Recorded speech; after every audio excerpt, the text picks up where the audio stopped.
Okay, and we are live. Roy, how's it going?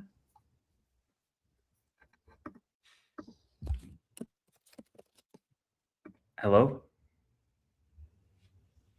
Can you hear me? All right, I don't know if Roy can't hear me or if you guys can't hear me. So let me know All in the right, chat. I can hear you now. Oh, okay, well, okay. It froze up, and I'm like, okay. All right.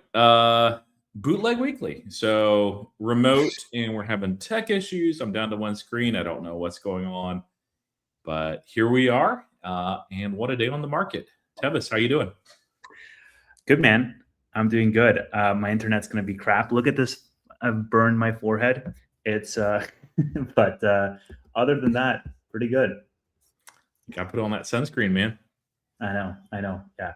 My sister looked at me and she was just like, I told you so. You're an idiot. I'm like, well, I don't think of these things. Yeah. But it'll be fine.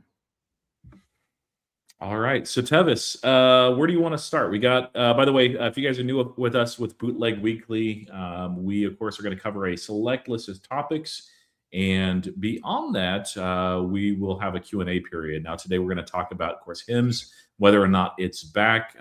And we'll talk about NVIDIA and Oracle, a little bit of Palantir news, some FIGR, some NBIS as well, and more. So where would you like to start today? We can start wherever. Just for the people in the chat, am I delayed? Because if I'm delayed, I can lower the video quality. But yeah, we can start wherever, man. Like maybe let's start chronologically and go backwards from there. You want to talk about this crazy oil price action? I can't hear you. I don't know what happened. Can you hear me now? Yeah, you're good. Boy, yeah. This will be a fun one. So tech issues are all around. So yeah, VG, of course, something that I've not been holding as a hedge, but it has become a hedge. And on days where there's a lot of Iranian news that's not great, it tends to do really, really well, and everything else does terribly. It's kind of nice to have something that really has a lot of alpha to where the market is. That it's going up when the market's going down, and vice versa. Of course, it's been beaten up the last few days. I'm like, yes, that's awesome, because I mean, like, it's not fully hedging all of my position or gains or anything. But all right, so we saw news today. We won't spend like too much time on this part of the macro. Dude, like, as a redhead, if I get in the sun, I look like a lobster. It's terrible. So they combust.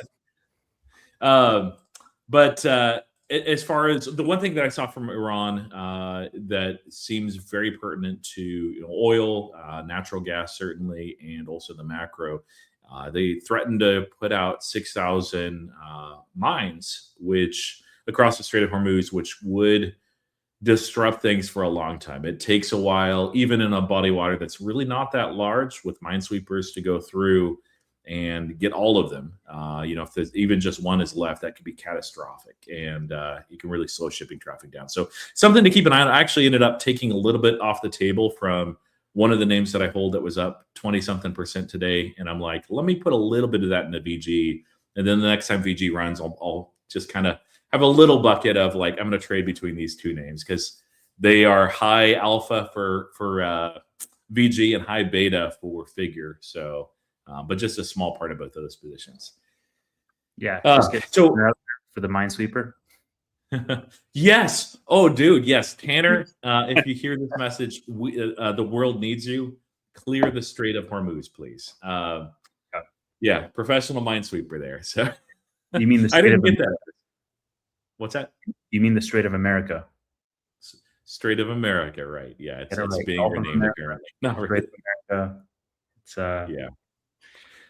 So for you, is there anything like that you're doing before we get into HIMS and Novo Nordisk and news? Are you doing anything to hedge any of your positions? Is there anything that you bought recently that kind of would serve as a hedge? I bought a little bit of VG, just a little taster. I might have bought the top, but it's fine. Like, honestly, if it falls, it means that the rest of my portfolio, which is very high beta, is going up, and then if it goes up, it means the rest of my portfolio is going down, which is doing exactly what it's supposed to do. So, yeah. Yeah, that's a thing of a hedge is if it's going down, you're really happy because whatever bad thing that you're hedging against didn't happen. I mean, generally, unless it's like a really failed hedge, which there Yeah. are such a thing. And I mean, like the sizing makes it somewhat of like a consolation prize because, like, if it falls and I'm like down whatever $1,000 on my VG or whatever, it means like I'm up a lot more on the rest of my positions. And then it's like if I'm down on everything else and I'm up $1,000, like that $1,000 is not really going to change the me being down on my entire portfolio. But it's a nice little consolation prize. Like I would have rather had it. Yes, Frenzy, this was the best buy. Let's see. Yeah. So yeah. Yeah, and for me, like BG is an unintentional hedge. Palantir kind of is as well too. But I mean, those are just both long-term positions that happen to be positioned well for all this conflict stuff. So I hope. No, I mean, I don't hope VG and Palantir go to zero. But I don't mind days like today where a lot of the higher beta stocks did pretty well, especially early on. Faded a little bit after the news of the mines. And Tanner just needed to say, "I got this," and we would have been fine, but he didn't. So, anything else on the? There's one other thing on the macro that I actually thought was really interesting. Let me awkwardly share this, just because I'm working on one screen. Okay, share this, and I'll just share the tab because that's probably going to be the easiest thing. All right, so this is from the Department of Treasury. Came out today, and they had a little fact sheet, and I'll just show part of it. And essentially, they talked about this as a mini stimulus. Now, this is not saying the average refund over the regular amount that people get, but the average amount is up. I believe I saw as much as $400 per family, but the average refund is $3,700. That is a product of course, tax cuts that happened, and we ended up not adjusting withholding rates, like nobody did. So it's a little bit of mini stimulus there in the economy that, frankly, any sort of event like that is a good thing for equities. Usually more liquidity means usually some buying pressure. So it's a great thing to see between now and, really filing deadline is mid-April, but the refunds can be delayed, a little bit depending on how people file. So yeah, that's a nice thing to just see actually play out the way that was expected. Anything else on macro before we want to move on and talk Novo Nordisk and HIMS? How long do you think this thing is going to last? Because Trump is being seesawing, this expectations around. He said, "Oh, it's pretty much over, but it could last longer. But don't worry, it's pretty much over, but it could last longer." And the market's just roller coastering. What do you think? I think we have at least weeks left. I don't think it's going to be all year, but just because one way or another, the rest of the Middle East will not put up with it. They can't. Their entire economy basically it revolves around oil, or large chunks of it. With Qatar, it basically is Bahrain, Kuwait, and so forth. So, and Saudi Arabia is a little bit diversified these days, but still, it's Saudi Aramco is huge. So they will probably end, I would say, at longest in months. And there's a lot of different ways it could end too. I just hope that I would prefer to end more quickly, but I don't want this to have to happen again. Not to get into the politics of it. I mean, it's interesting because I shared with a friend of mine the real estate prices in Dubai, which had fallen like 21% or something in a week, and I saw this. There was this video that was circulating about this game theorist who's like lecturing, and I shared it even on my X. Really interesting video. I mean, obviously there's mixed views, but like one of his central theses is that Dubai is basically dead because this sort of broke the mirage for people that it's this utopia of wealth, and if it happened once, it could always happen again, and you don't want to take the off chance. And as a result of this, money is just not going to flow into Dubai anymore, which is really interesting because part of me is like, all right, real estate in Dubai is down quite a bit. Do we buy that dip? I mean, this was the conversation I was having with a friend. Like, is it gonna be like, hey, news cycle is short, people forget, buy the dip, and you're going to do very well? Or is this the start of a structural mindset shift away from Dubai? And you know, you can move to Singapore. I maybe a bad example, but like you can move to wherever, somewhere else. And I don't know what the perception is like after this event. Do you have any thoughts? I mean, it's not necessarily just stock related, but I kind mean, of it's curious. as a complete amateur here. Like I would say, no. Human psychology is very reactionary, and ultimately, like, let's say this is resolved in 5 or 6 weeks. That's actually going to stabilize the Middle East, and that will actually help Dubai, not hurt. So I think the only way that Dubai would really be like crushed and dead is if this is a extremely long, protracted war that just gets real messy and lasts years. In that case, boy, everybody is feeling a lot of pain, including the United States, but especially Dubai. Yeah. But I mean, like, no, I think that I think it's just an overreaction, and that's a silly take, but we'll have to see. I'm an amateur, so maybe I'm wrong. I mean, like in most cases, to chalk things up to an overreaction, you'd be making a lot more money than if you thought the end of the world was around the corner with everything that happens. Because generally speaking, the news cycle is short and you move on. Like, who's talking about Venezuela still? Like there was a whole freaking like regime change, structural change, the way that they live and what that means in geopolitics is completely different. Nobody's really talking about it. That was like last month's news. We've moved on to something else. And so I don't know if it's going to be the same thing with Dubai. I'm sure the influencers have a vested interest in trying to keep the real estate propped up in Dubai, but it's like it's so dependent from a resource perspective on external factors and on external investment, which begs the question, you can essentially make a utopia out of any place in the world where you have that collective desire to do so. Why Dubai? You can have Portugal be the next. I mean, it is 0% tax on crypto, haven for expats. All you need is a government that's actually favorable to foreign investment.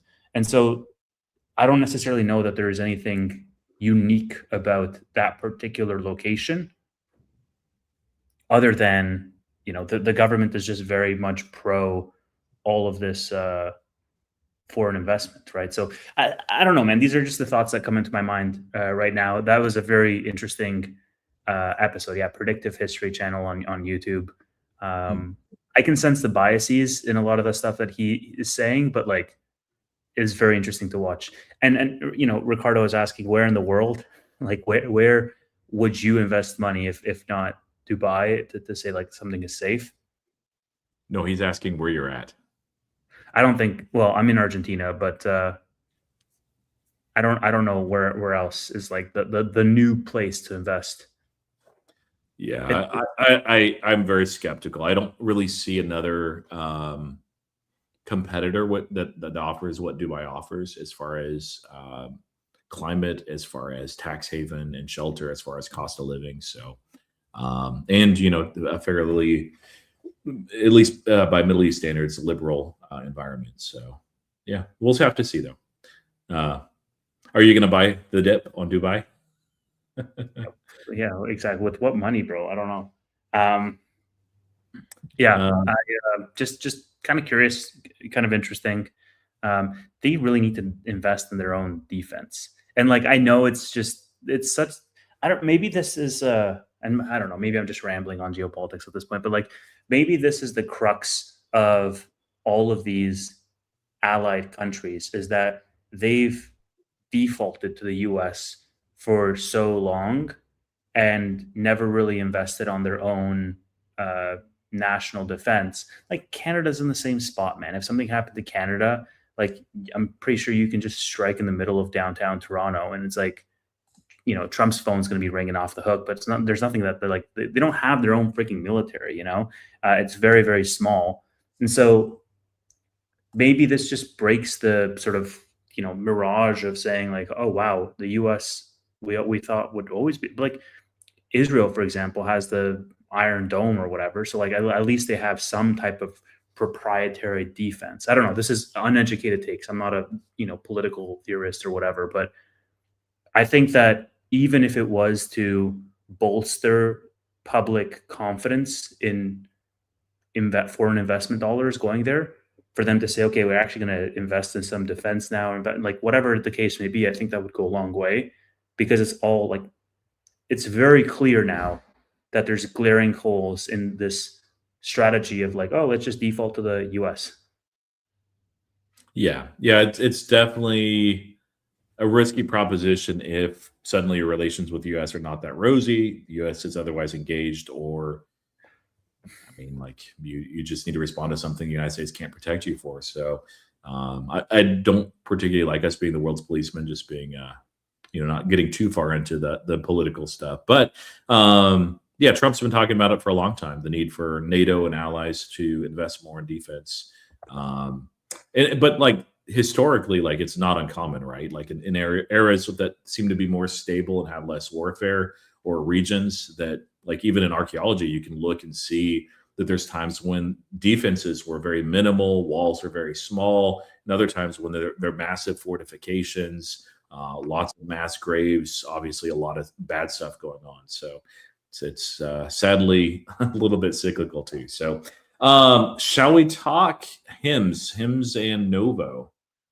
Mm-hmm. So you have no position in HIMS. I have no position in HIMS. Of course, what came out actually when we were doing our Ron and Travis show on Friday, I think like 5 or 10 minutes after we got off Tevis, there was a rumor issued by Bloomberg, echoed by Reuters and a few others, that Novo Nordisk and HIMS had made peace, that HIMS would no longer sell like the compounded GLP-1s, that they would do it in partnership with Novo Nordisk. But they remained rumors all the way through the weekend. And then on Monday, the rumors actually proved to be true. So, of course, HIMS jumped up, I think, 40% on Friday. It was a little bit before the entire after hours was closed at 8 p.m. Eastern time. And it held on to a lot of those gains. It has pulled back just a little bit, but it's still up massively. Ironically, Tevis, it's very close to the price that I actually exited the last little bit of shares on. So, but I mean, it went down like to $13 and change. It almost doubled from that floor. It was kind of crazy. So we've seen Novo and HIMS make partnership agreements in the past. Do you think that this actually is putting the nail in the coffin and making peace, and this is going to stick? Or what's your assessment, like your initial read on this?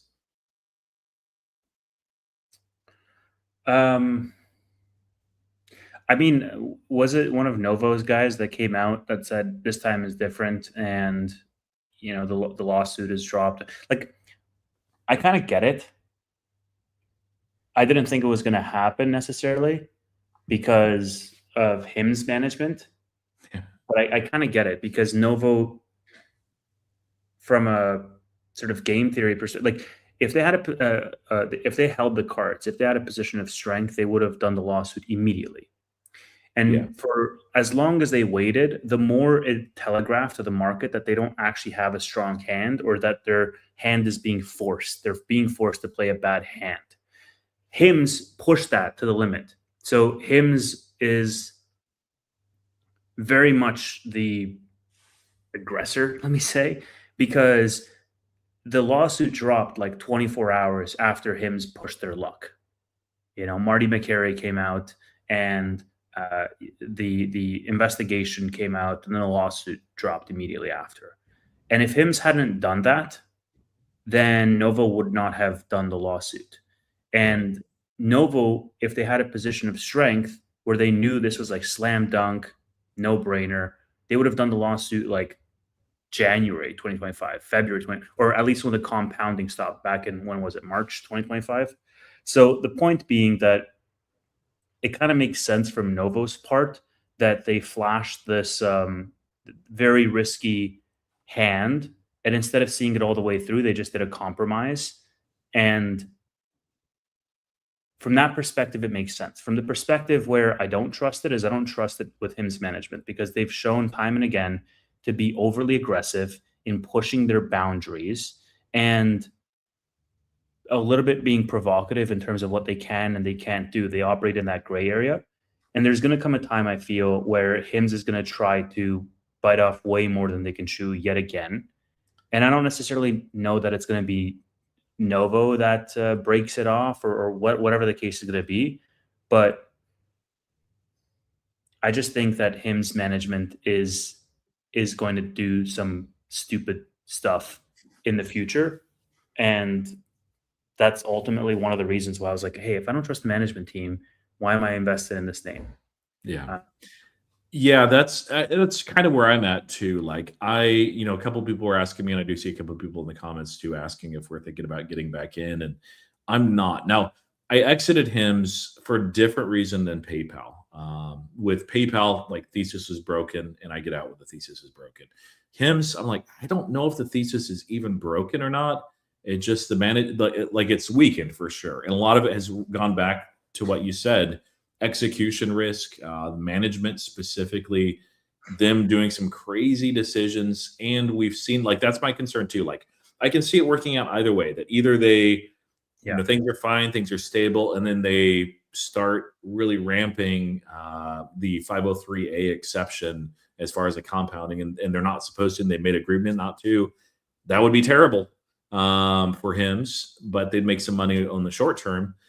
It's just not worth it. Or like this could actually be one of those things that ends up being great for HIMS if management actually takes a lesson here. Where I mean, like they invited the lawsuit on themselves with that offer that they made, like right before DOJ and everybody cracked down on them. And then, so if they take this lesson and they really just focus on the peptides, they focus on HIMS labs, building out the MedMatch ecosystem, implementing AI from front end and back end as well, focusing on the international expansions that they have, continuing to expand and scale testosterone, estrogen, and so forth.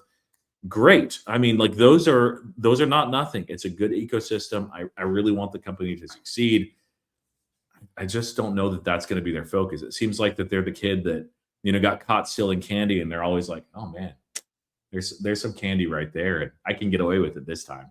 I think that's perfect. I think that's a perfect analogy, and you actually like took the words right out of my mouth, because like I just want to answer these people, man. Like this is the best case scenario for HIMS. HIMS went all in and won. It's like, guys, they won. It is the best scenario, but they won getting themselves out of a hole that they themselves got in. Like, to keep with Roy's kid in a candy store analogy, like they're the ones shoplifting and they realize, oh wait, there's a cop right there. I can't get away with this. Let me put this back. And they walked away scot-free. They didn't get in trouble. It's like, well, that kid is still going to be wanting to be shoplifting in the future. It's just they didn't, like, they got themselves out of the jam this time around. And again, regardless, their growth has completely cratered. Yeah. And so that's fantastic that they won the lawsuit with Novo. And like, I'm really happy for people that they got a big, 40 or 50% rally from like $15 to $24, but, or $22, whatever that is at right now. But the point is like, what's the thesis? What's the thing that gets you guys really excited? It might be peptides, sure, but like, what's the thing that they have right now? Because the GLP-1 story definitely didn't, play out in the same way with their growth expectations in 2026.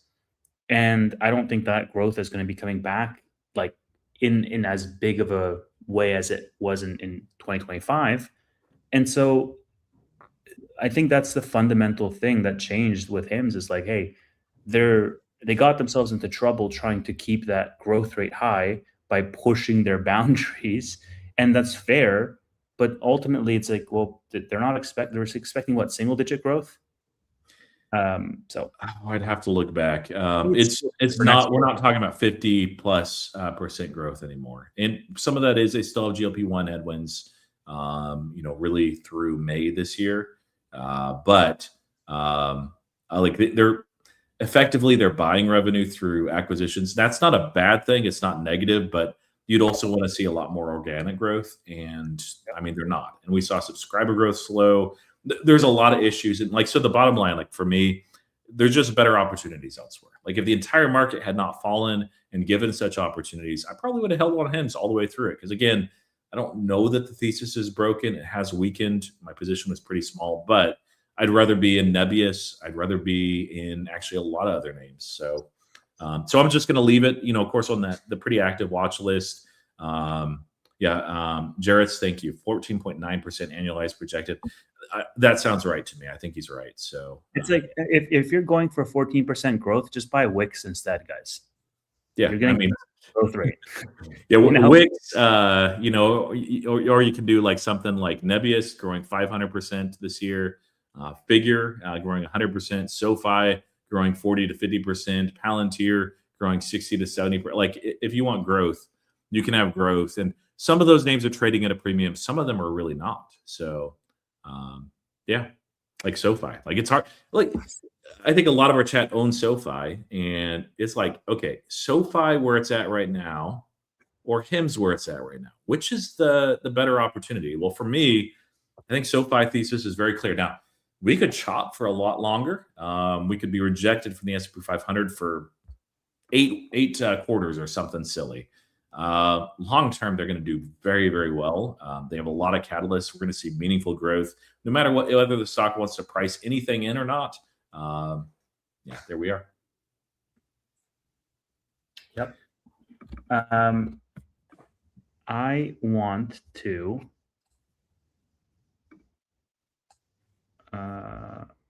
eventually on this stream, I want to show you a new feature that I've been working on, because it's pretty cool. But we can leave that for the end if you want. Yeah, let's save it so we'll have a few more people that can see. I like seeing what you're working on. Another headline that I saw today. Let me pull this up. Let's jump into that. I just made a NBIS video. This is top of mind for me. I don't know how much you've been following NBIS, Roy, but they are joining the Bloomberg 500 index this week. So they're going to be rebalancing that index in 2 days. So NBIS is going to join that.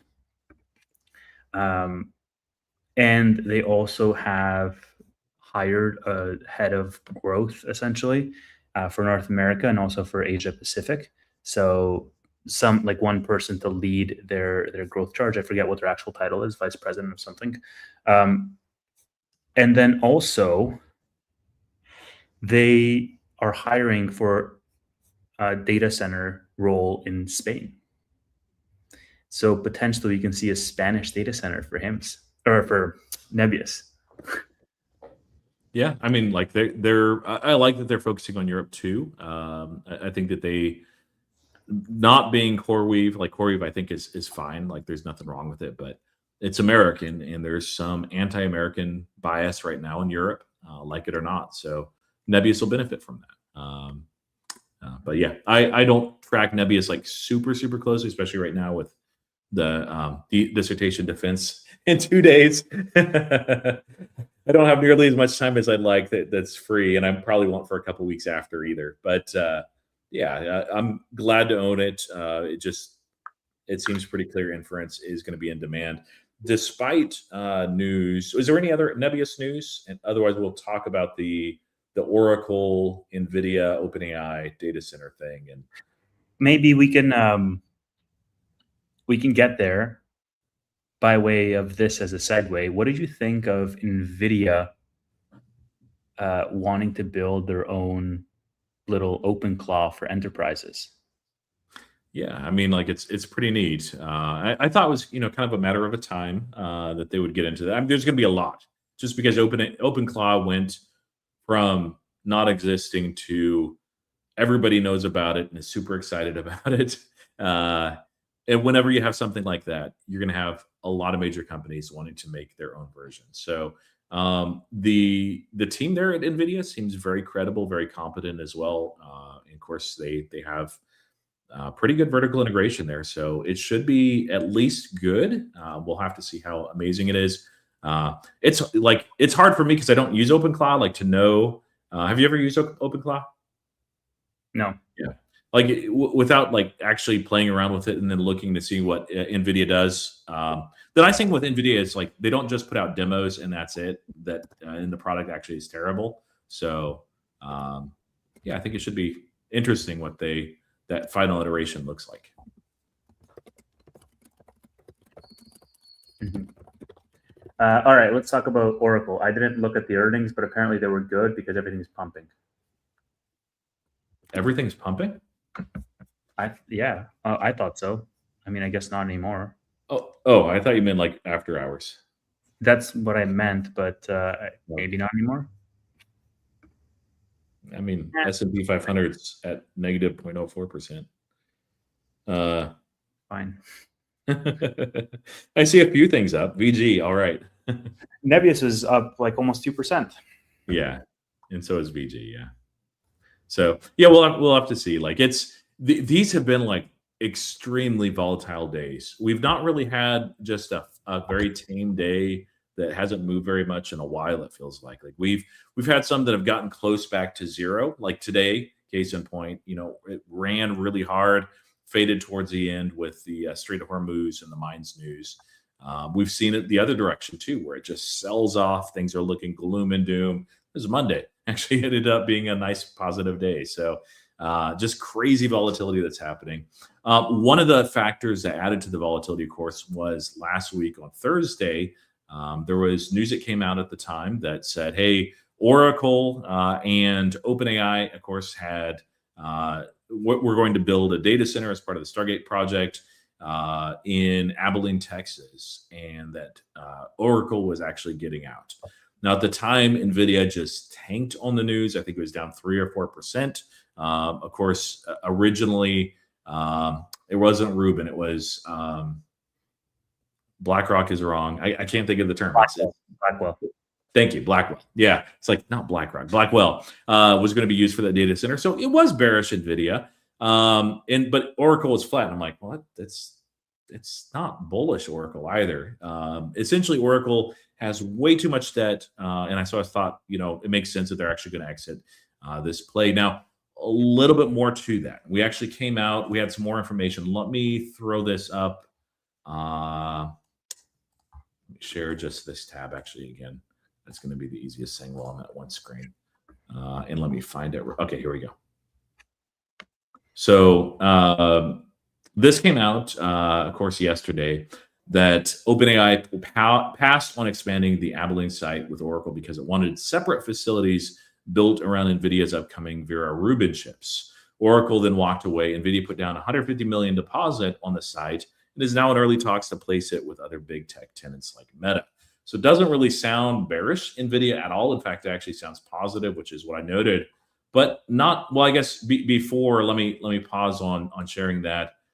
I want to give the take of one person that you'll recognize. And I thought it was pretty extreme. But what was your read on that? I guess both on Thursday, what happened, what came out yesterday regarding NVIDIA, and of course, NVIDIA funding 150 million of this, or investing 150 million.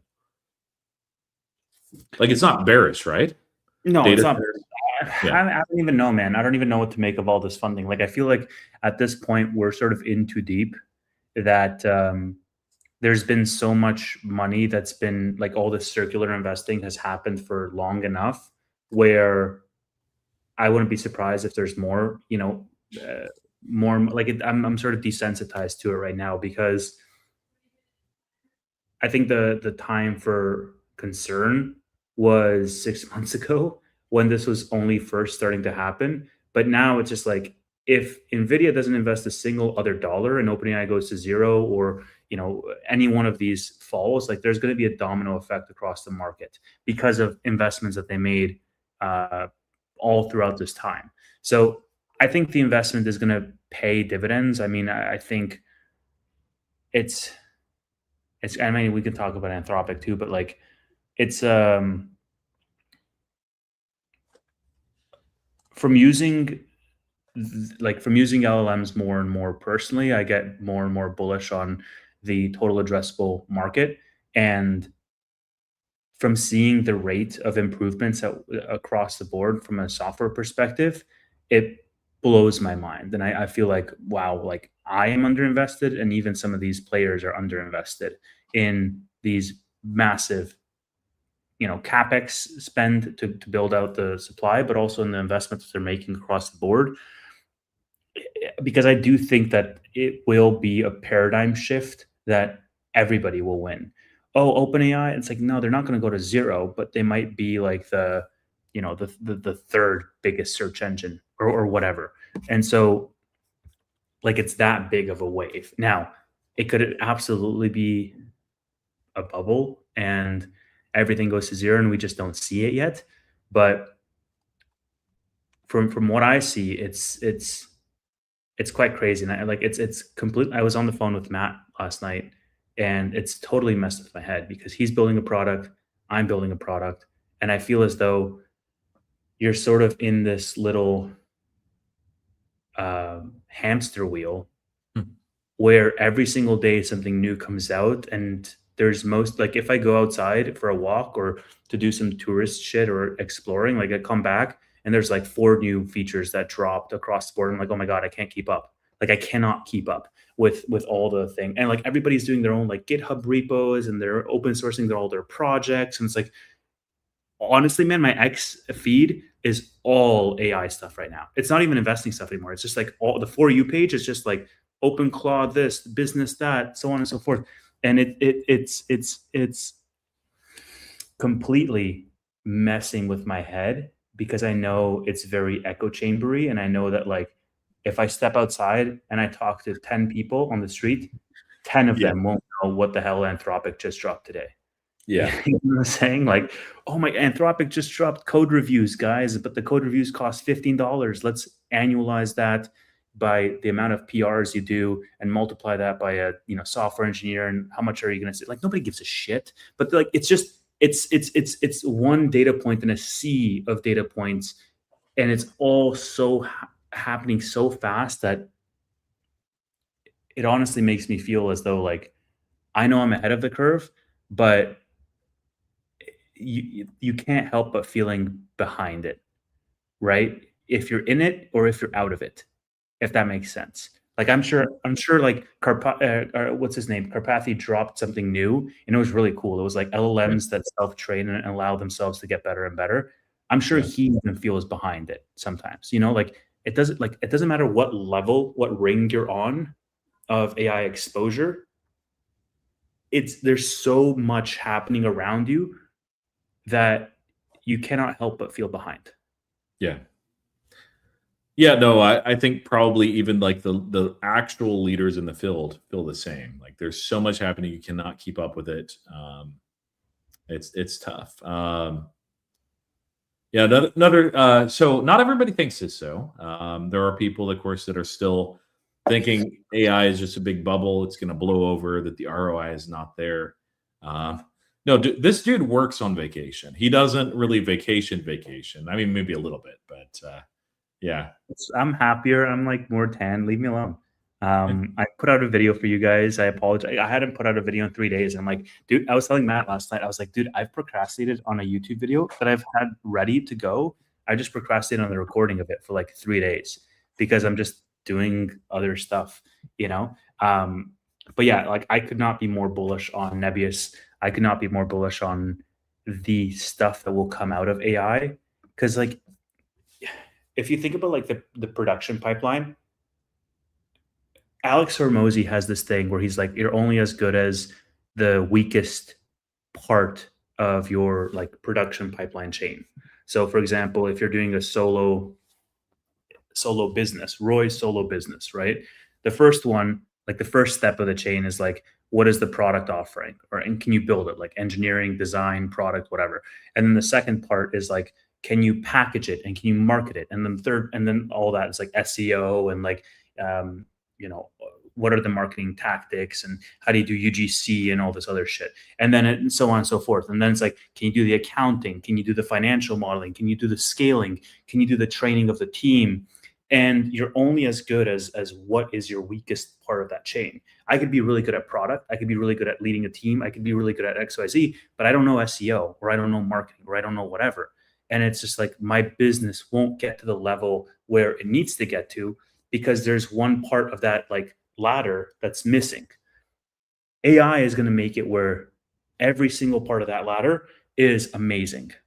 Yeah. And I don't necessarily know what that's going to do to businesses. Like, I don't know what that's going to cause for innovation, for creativity, because right now you've commoditized engineering, you've commoditized design, you've commoditized product to a certain degree. Software engineering, not Yes. the other Well, guys. yeah, exactly. Right now, we're exclusively talking software. It's a piece of freaking code. You've commoditized the entire building process. Yeah. And like, there's going to be software engineers that like hate me for saying that, but I'm sorry. Like, learn to adapt, I guess. What's next is you have to commoditize to some degree the distribution, and I think you're going to have a unique advantage in the fact that like you personally and me and all these other guys have been building our own distribution network for years. But there's going to come a point in time where AI is going to, I want to give it a budget of $1,000, and it's going to be like, okay, here's my budget. I have to now create a marketing brief, creative brief. I have to go spend that budget to get the best ROI for Tevis in the business. It's going to get there, and in large part, it's already there. But my point is like, you're going to go, imagine the ladder, right? At the top of the ladder is the end of the process. The beginning is the beginning of the process.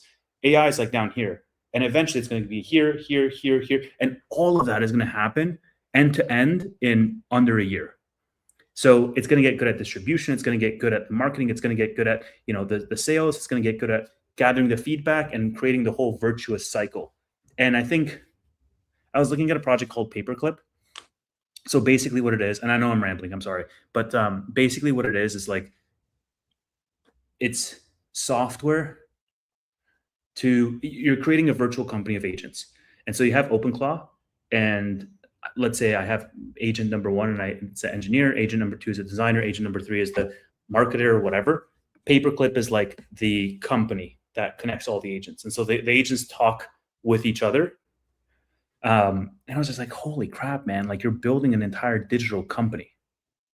And yes, I agree. Like, it is sloppy and blah, blah, blah. People see through it. And yes, but this is all growing pains, man. This is all like the frontier of the next wave, the next paradigm. Today's the worst that AI gets. And so the reason why I'm saying all this, and to bring it back to NVIDIA, like if NVIDIA themselves is rolling out a software product like OpenClaw for enterprise, dude, enterprises have zero, like enterprises are the laggards from an adoption perspective. I forget, I was reading something where they're basically saying like how income, or maybe it was the A16Z report, I think. They were basically saying that like enterprises haven't adopted this AI at all.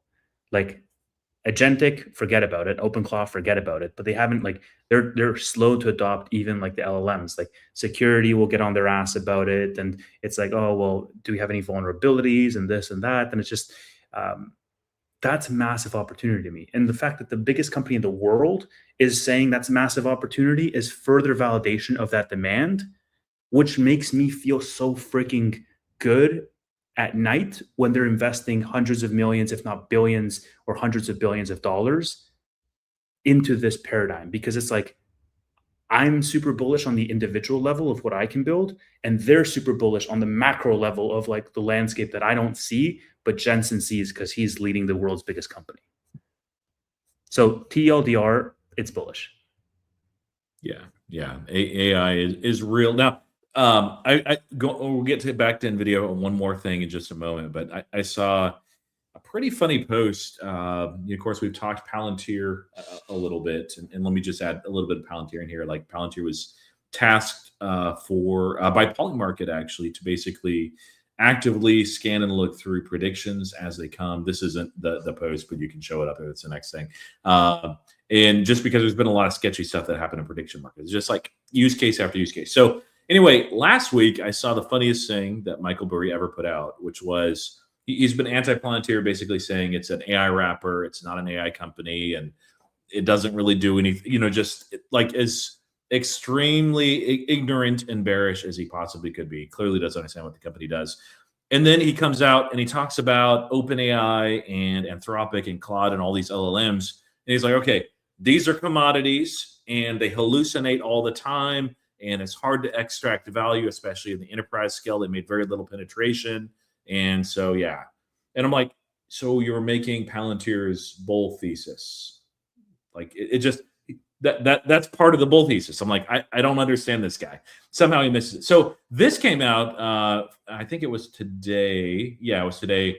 And he said, regarding this Oracle, OpenAI, NVIDIA thing, the nut of it that is that OpenAI bowed out of the Oracle deal because it wanted NVIDIA Rubin, not the Blackwell, which are two different types of data center builds. True. Oracle borrowed heavily to secure the site and order all the hardware for the build out around Blackwell. And OpenAI, as a customer, said the chips will be dated before the building is even ready.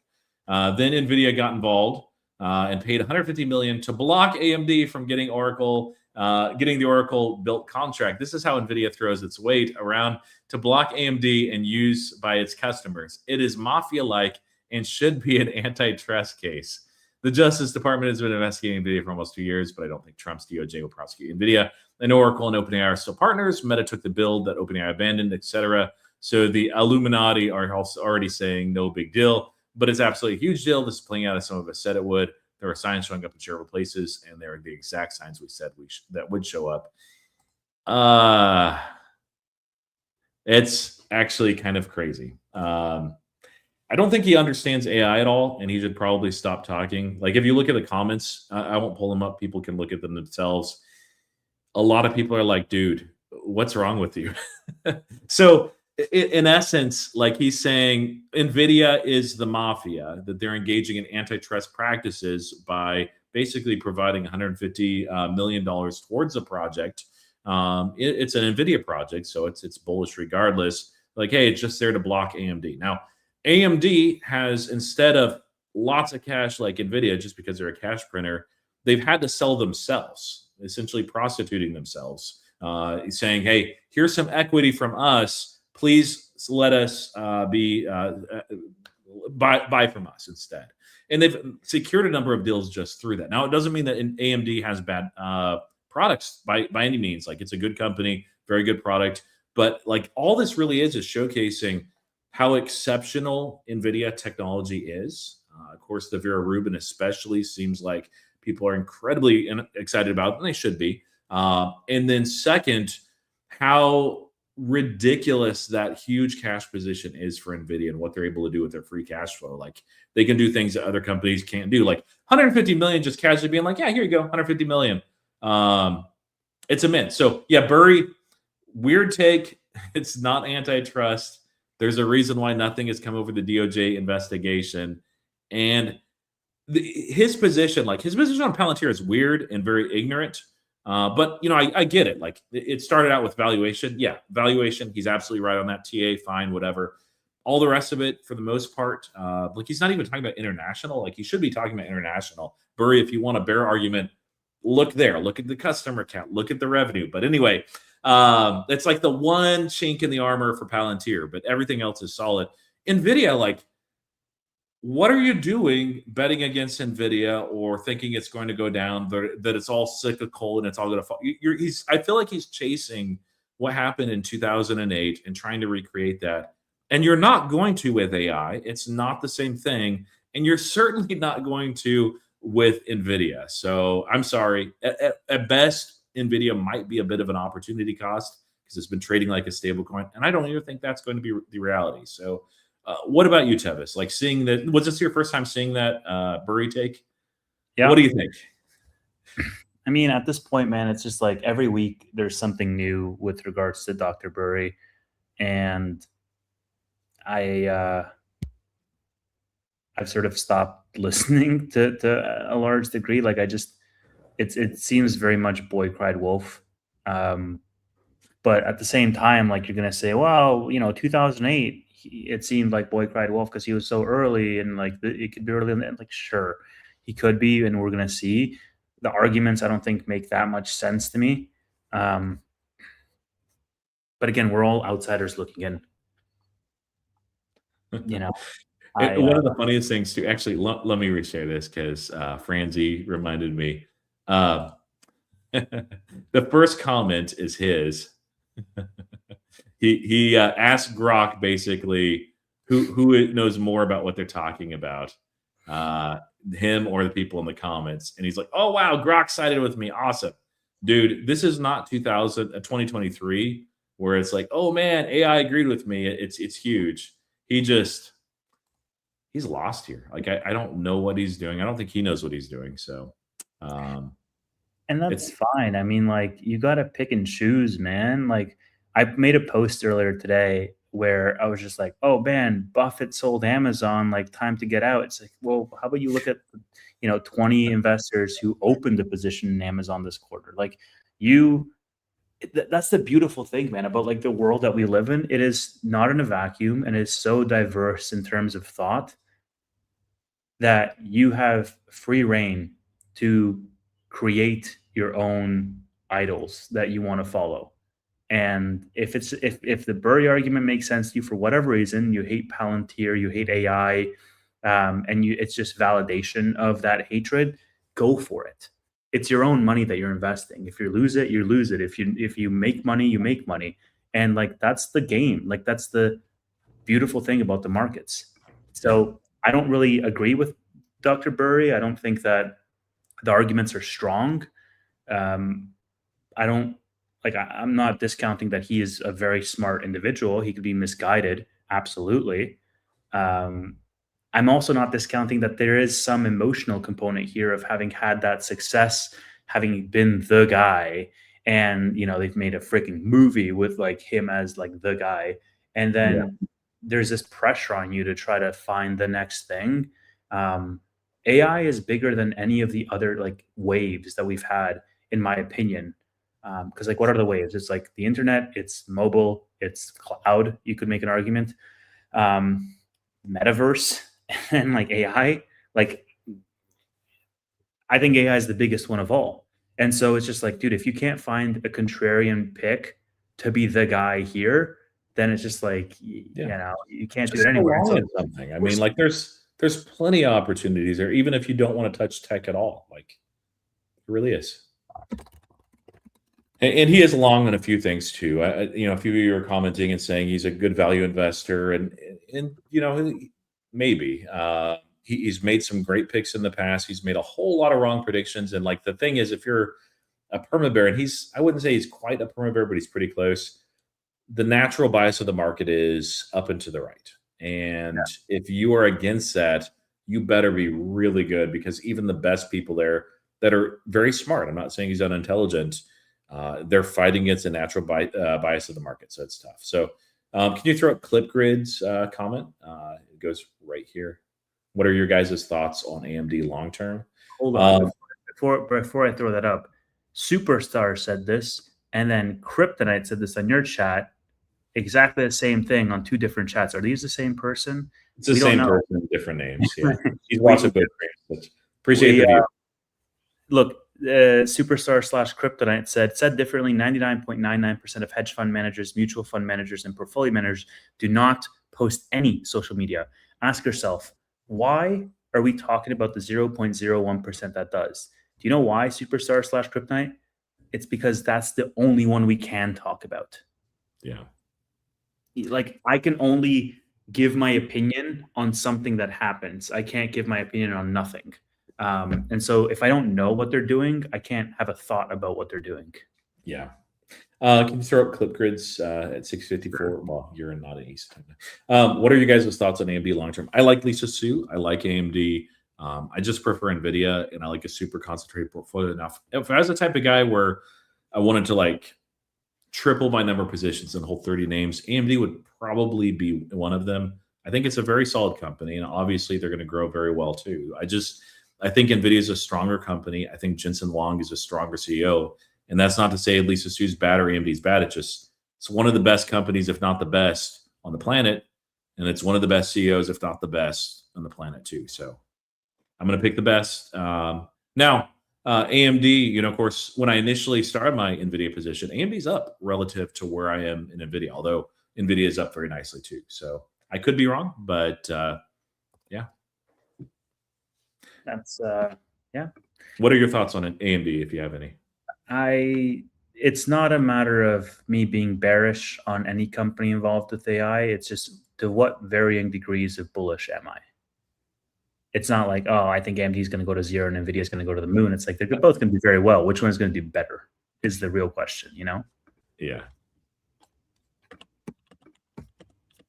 I'll note that we talked Palantir there too. And yeah, there was one other deal. I saw a couple people comment on this. I actually didn't see this today, but NVIDIA and Thinking Machines Lab announced long-term gigawatt scale strategic partnership. It is for at least 1 gigawatt of the next generation Vera Rubin systems. Probably part of the reason why NVIDIA was up, in addition to the other news and macro stuff too. So with that said, anything else on NVIDIA, AI, Oracle, ChatGPT, Anthropic, Palantir that you wanted to touch on before we move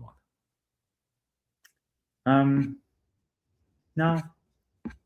Anthropic, the code review, man, that's interesting. So they released this function where you can do code reviews and like systematically through AI, but everybody's complaining that it's like super expensive in terms of token cost and compute cost to do this. And it's just like, okay, guys, first of all, these guys are disrupting full ass businesses that charge tens of, if not hundreds of thousands of dollars for these services. Like, okay, they're gone now.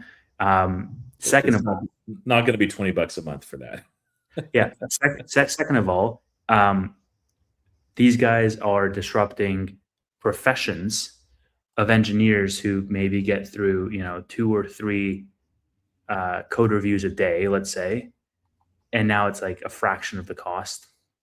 And third, this is going to get way better, and it's going to get whittled down because guess what? Codex is going to come out tomorrow, and they're going to announce this feature, and Google is going to come out the next day and they're going to announce this feature, and whatever, so on and so on and so forth.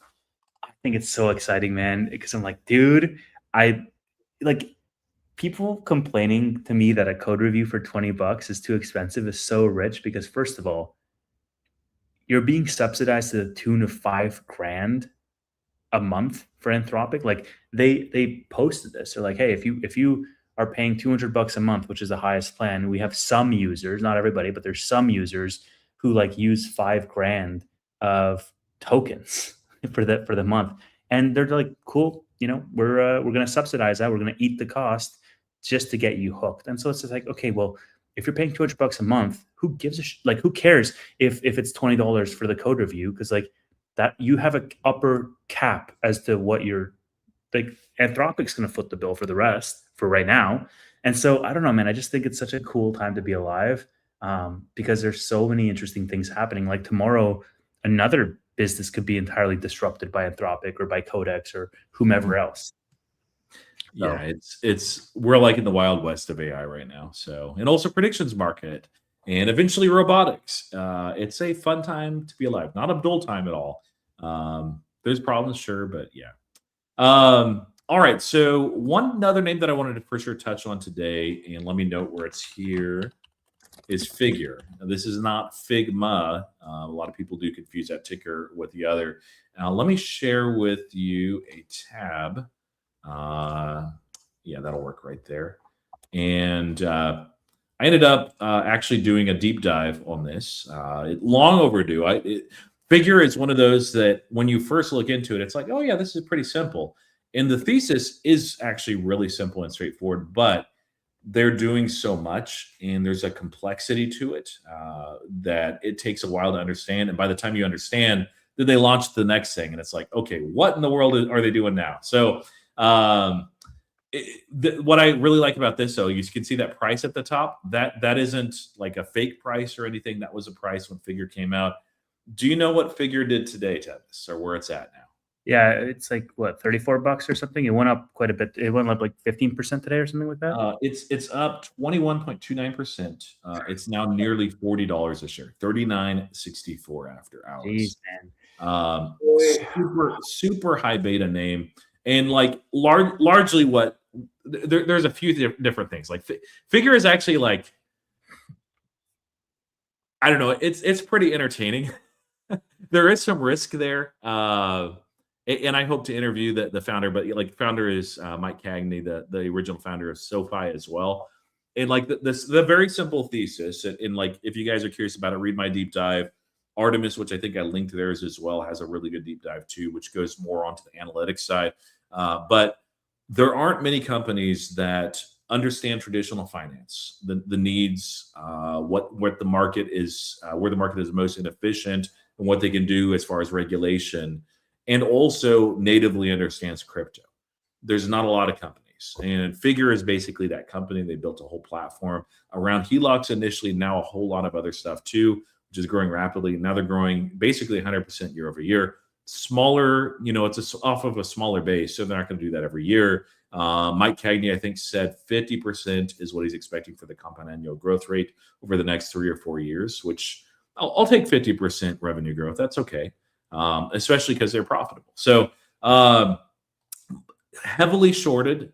They had some execution missteps, some things beyond their control that also happened too, but a lot of things going right. And so today, like, it was several things came together. So you had the day that was giving high beta names a premium. Today was actually IPO unlock day, is 180 days after the IPO. So they're actually able to sell shares. And usually when you see that, you'll see a lot of downward pressure, selling pressure on names. Now, Mike had said on record, I think shortly after, or maybe shortly before earnings a couple of weeks ago, he said 4.6 out of the 5 million shares that we had planned to sell as individuals within the business, we've pulled back. We're not going to do that. The price is ridiculous. They even started a small buyback, which I don't especially love, but where FIGR was at in the 20s, it was like, this is disrespectful. Like right here, like, it feels fair value to me personally. If it goes up to 75 or 80 bucks again, I'll probably take some profits off the table. It's about a 6% position for me. So you had the unlock day. HELOCs and actually rates for mortgages continue to fall, which is bullish for FIGR as well. And then they had a guy that presented their CCO at Cantor Fitzgerald and said just a whole lot of stuff that I think just really helped. So one of the things that they said, which I think SOFI would actually really benefit from, and I think it would help them immensely, is they came right out and they said, okay, they were asked about private equity, because everybody's asking if they're a lender in the space about private equity, about contagion risk, about blue owl, and the impact, like if things go wrong. And they said, okay, there's a lot of reasons why we're completely fine and we're not touched by this. And they basically listed them. And some of them are like, okay, I'll have to think about that. I hadn't thought that way. And some of them are like just clear and obvious. SOFI, I think, could and should probably do the same thing. I think that's the biggest thing that's actually weighing on the stock right now, and other names that are in lending too. Like you'll see the same pressure. But once there's that clarity, I think it helps. Now, the other thing that I thought was interesting, and also is bullish for SOFI too, is they clarified, which I already knew because I had asked the CEO. He had a AMA at one point. I was like, okay, any impact from the Clarity Act, no matter what happens on yields or stablecoin. Now, their stablecoin is very unique because it's the first SEC registered stablecoin. It's actually considered a security. And the reason why is the yield actually on that yield stablecoin is derived from the blockchain assets. They're a crypto company that basically uses cryptocurrency to empower their lending, saving a lot of time and money as well. But then you can see right there on the blockchain ledger that they have, very vertically integrated with it. And so their yields does not match what other stablecoins necessarily have. But again, even if the Clarity Act comes out and banks get their way and all of a sudden you can't issue yield on stablecoins, they are an exception. And we talked about this, I think, on Friday too. So for Tevis, which was SOFI USD, is also an exception. SOFI doesn't run that issue. So no matter what happens with Clarity, like whether it's good, bad, neutral, whatever, like they're completely fine. They also went into other risk like tricolor risk. They do have some loans basically using crypto, again, as a source of lending, like somebody who has a lot of Ethereum or Bitcoin doesn't want to sell it, they'll lend against it. They do that, but it's a very small, it's like 6% of their entire portfolio. And they basically reiterated, like, with tricolor and everything, unlike that sort of lending environment, they have 24/7 opportunity, and they have built-in smart contracts as well to unwind these things if they ever need to. But they're not at that point. It's called atomic settlement. So it's kind of like the nuclear option that they have 24/7, completely fine. So anyway, like they basically said, like, hey, there's really not risk here. I don't know why the market is being silly, and the market believed them. At the same time as, like, there's a lot of things that are bullish that are happening in that space, and they're growing rapidly. So I hope SOFI will do something along that line and talk about the risks with private equity and how they're impacted. Maybe they're impacted just a little bit more, but I think that they're also differentiated both in terms of their lending. I think the loan platform business is really probably where a lot of the questions would be right now, right? Just because if Blue Owl's having problems, Noto did allude to this on the earnings call, but it's been a little while where he basically said, hey, this is a different loan type. It's a different bucket. We're not seeing demand actually shrink. I don't remember the exact words, but it's something along that. But it would probably be a good thing if they reiterate that. Do you remember if SoFi has any conferences that are coming up? It seems to me that they do in the next week or two. But regardless, whether it's at a fireside chat or it's just on X or it's data-driven investing listening to us right now and saying, hey, that's a great idea.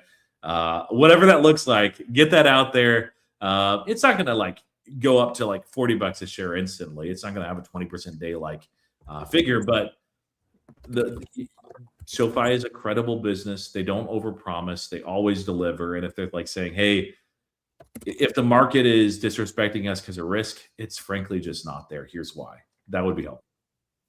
Yeah. So are you buying more? Yes. A FIGR. I actually bought more today. And I had to sell some. So I'm out of cash. I have like $1,000 of cash total, like across 4 portfolios. So it's nothing. I can't do anything with it. It's just from selling covered calls, a little bit of money coming in each week too. It's annoying. So I was like, okay, out of my fintech bucket, out of my crypto bucket, what am I willing to cut right now? And I don't want to cut anything. I'm not bearish anything. I think everything that I'm holding in fintech is undervalued. But I ended up cutting Nubank. I just thought, okay, Nubank might have like a 2 or 3% day and FIGR will be up 10%. So I did that this morning. And it's weird. Like, that's one of the things I love as a creator. It usually doesn't happen this way. But when you're like, hey, here's my deep dive, figures 27.55 or whatever, and the thing like it just freaking rockets and it's $40, I'm like, all right, cool. That's not me like saying good. Like I identified FIGR like a long time ago as a quality company, but it just one of those things. I can't time the market, but sometimes the market just gives you a win. So it's pretty great. Take it, man. Yeah. I don't have any FIGR, but again, I don't have any Wix either. And these are both named, or I don't have any Figma either. And I think that's up as well. These are all names that we talked about. We wanted to buy into. I mean, and we just didn't have money. And like, honestly, Roy, it's just such a lesson to actually have cash on the side. Cause like for me, I had lots of cash on the side. I had like double-digit percentage of my portfolio cash on the side, but that was all locked up with cash secured puts. Yeah. And because I'm so aggressive on the puts, I got like underwater on that. And so I was holding a big cash position, but it was all accounted for. And then it got to a point where I was just spending the cash that was accounted for and then rolling the puts out. And it's just not a healthy place to be. So yeah, I think like my lesson in the last 6 months is to be more patient, because the market will just give you deals. And like I remember, man, we were talking about, and if we go back and rewind to like Bootleg in August or September, you know, we were like, there's no deals. Like it's just so hard to find deals, and like we're chasing and whatnot.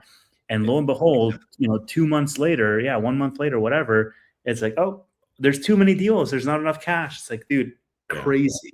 So. And at the time I did have some cash to deploy, but it got deployed, you know, earlier than it probably should have. But I mean, you never know when a dip is going to end. And we've seen a lot of these reverse really rapidly. Like we might be, I don't think that we're near that necessarily, but like we might be weeks away. We don't know. It could, you know, things could be over and resolved in Iran actually much sooner than we expect. Nobody knows. Not even the president. But yeah, I remember at the time you were writing like cash secure puts at like, maybe I'm wrong, but like $37 on SoFi. And it's not even, and I'm like, bro, why are you being so aggressive and degenerate? But yeah, I like having some cash. I usually do write cash secured puts on my cash, but I do it so conservatively that maybe over the course of an entire month, I'm getting a 1% yield. Usually a little bit better than that. Otherwise, I just leave it in cash. But and I make sure like if it's in a name that I want to hold anyway at just a stupid price. And like what especially around earnings season, like it seems every single week if I have some cash, actually I always insist on having cash freed up in time for earnings season. because even if we're not in the present macro, which is giving ridiculous deals, every quarter there's a name that I like that gets hit and pummeled, and I think it's silly and overdone. And I'm like, I can't buy because I don't have cash. So the last, I think, 3 or 4 quarters, I made sure that I have a decent chunk of cash, not massive, but yeah. So we'll see what happens. But yeah, cash, I think, is a position. It's nice to have, especially in a market like this that's just so volatile. So yeah, I will be buying more FIGR, but it's as cash comes in at this point. I don't really want to cut Nubank anymore. Like I want to keep BM&R. I don't want to trim anything from Robinhood at all. Yeah, it's tough. All right. Anything else you want to cover before Q&A? No, man. Let's do some Q&A. If you guys have questions, then definitely throw them in, and I'll do my best to bookmark them. And I eventually want to show Roy this feature as well, because I think it's pretty cool, and I don't know what Roy's going to think. So you guys can get to make fun of me if this thing breaks in production, which it probably will. But every week, a new feature to break in production and show you guys. This is not like live on the site yet, so yeah, it's gonna be fun. All right, when am I taking steroids? Probably never. Sorry, superstar. As much as I want to be jacked, I also don't want to be hooked on drug. And plus, in the future, you might have way more efficient drugs to make me jacked with fewer side effects. Yeah. So probably not on the steroids train. Is it a good price to enter Nebius at $97? I think it really depends on what your goals are. I have purchased shares of Nebius higher than $97. I've purchased it as high as 108. I think I've purchased it as high as like 115 even. So personally, I'd be a hypocrite to say that this is a bad price because I have purchased it higher than this. At the same time, my cost basis on Nebius is like $80. So you could have had it way cheaper, but you could have also had it way more expensive. It was at 130 in November before it fell in December. So when you compare it with that, like you're getting a 30% discount, but it really depends on your goals. None of this is financial advice. This is just what I would do if I were in your shoes and I didn't already have a position. Yeah. And again, this is not financial advice, but what I did initially with Nebius is I wrote cash secured puts. Sadly, they didn't fill, and I just turned around and bought. But the premiums, if you're not in options, don't do options. Don't mess with options. Make sure you understand them. Even with cash secured puts, there is a risk. Although it's pretty small, but make sure you know what you're doing. But if you're familiar with options, maybe consider looking at cash secured puts and at least baking the premium. Now the thing could reverse and run on you a good bit, but the premiums are great either way. I've been actually selling covered calls on them. Dead. It crapped out during a video that I did earlier today too, and I was just like, why do I buy these little things where I charge it fully? And it doesn't even last through. I mean, it just lasts an hour. It's just like so annoying. Anyways, doesn't matter. Next question. Or did you have something more to add on that, Roy? No. Sorry, I totally interrupted you.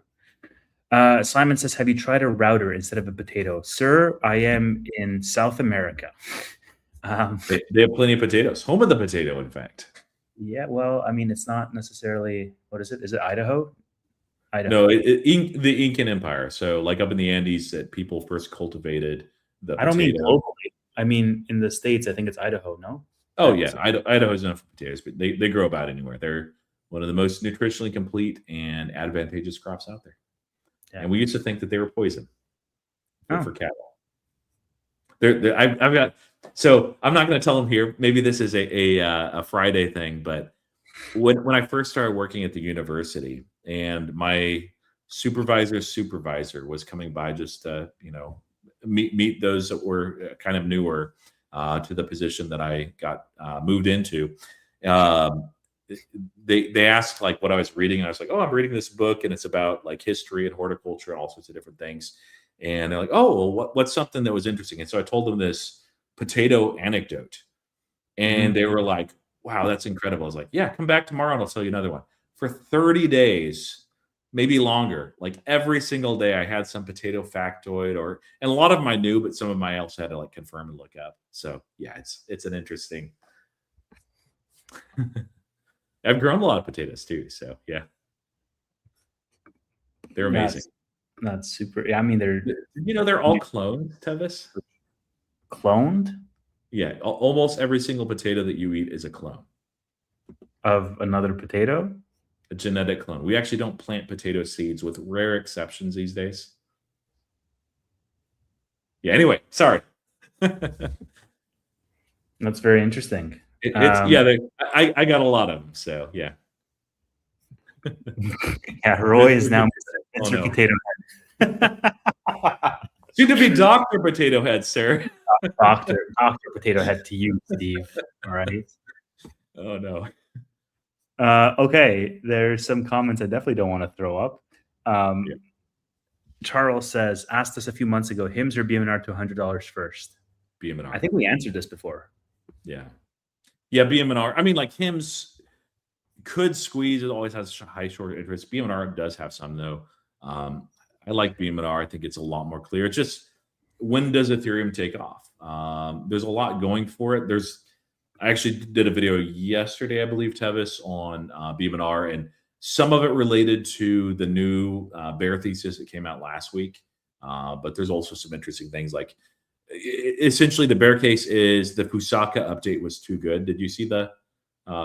Yeah. And so it's like, oh, the gas fees are way lower. And like, okay, this is Javon's paradox in action, that as things get cheaper, they get used more. It's bullish Ethereum. Like, it's not the stupidest bear case on BMNR I've ever seen. Like, the stupider one was, I think it was Citron, who was like, we're long Ethereum and we're short BMNR. I'm like, okay, what are you doing? Yeah, just is this the same guy who said Anthony Noto buying was bearish because he's only buying to prop up the stock? Because it sounds like the same argument. I get them confused. Yeah, there's Citron, there's Citrini, there's one other that starts with a C. I meant that user who was just like, Anthony Noto buying is bearish. Anyway, it doesn't matter. That dude. Yeah. It's the same guy. No, it might as well been, but yeah. Roy just went up massively in my estimations with all this potato knowledge. I'm not even joking. Roy, you are a superstar in Simon's. Just wait until I tell you about the Franco-Prussian War, potato, and of course how it was used in the French court. Bro, I feel like you need a history podcast like Dan Carlin. Watch out. Express Investing says, where can you get potato seeds? Just bury a potato. You know what? Mark Wahlberg taught me that one in The Martian.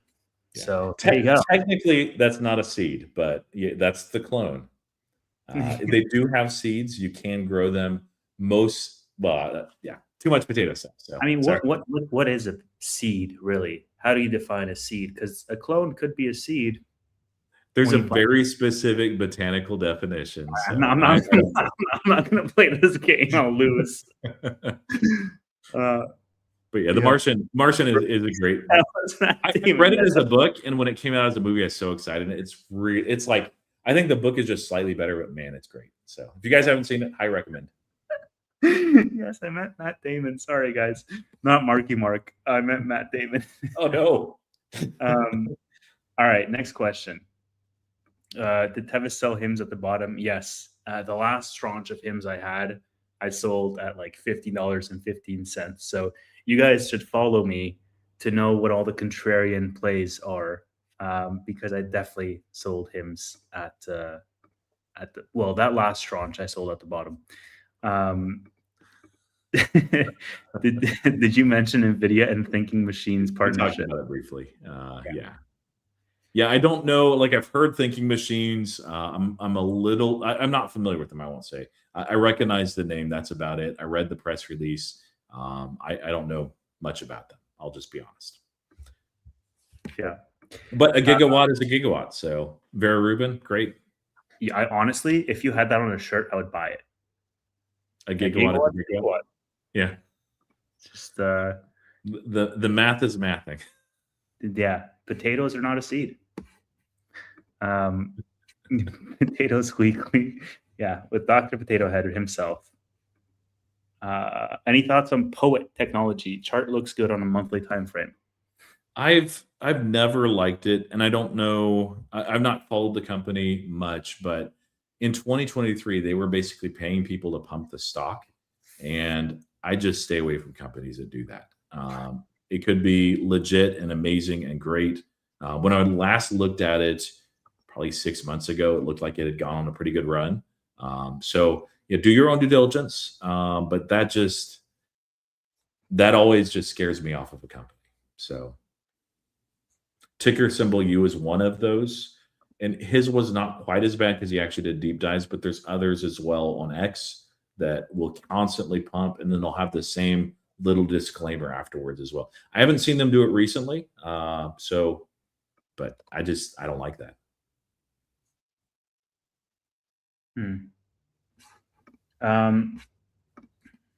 Yeah, I don't.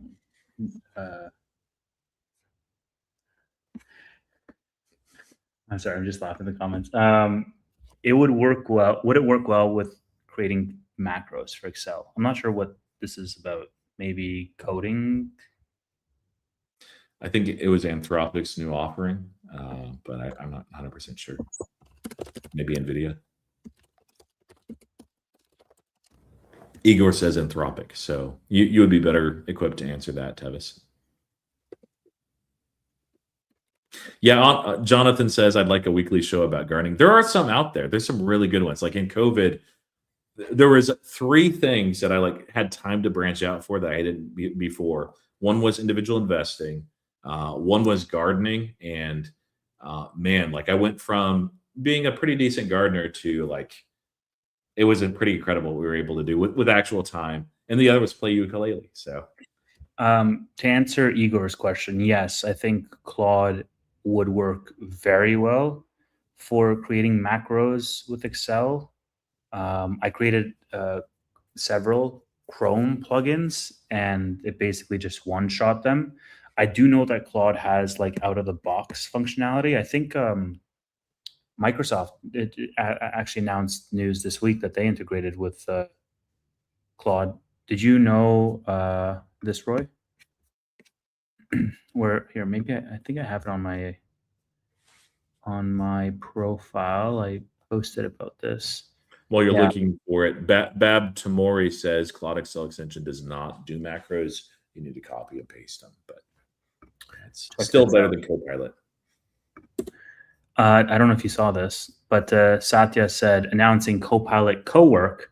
I did. A new way to complete tasks in Microsoft 365. You hand off a task to Cowork, and it turns into a plan. Blah blah blah blah blah. The work. Okay, hold on. So you can see everything that happens here, and very cool. So this is working in Excel right now, and this user here says Microsoft just launched a competitor to Anthropic that's powered by Anthropic. 400 million plus Microsoft users will now use Claude to do their work for them. Automates work tasks across every 365 product. Describe an outcome. They chose Claude as the best model. Massive win for Anthropic. Copilot makes $20 billion plus per year.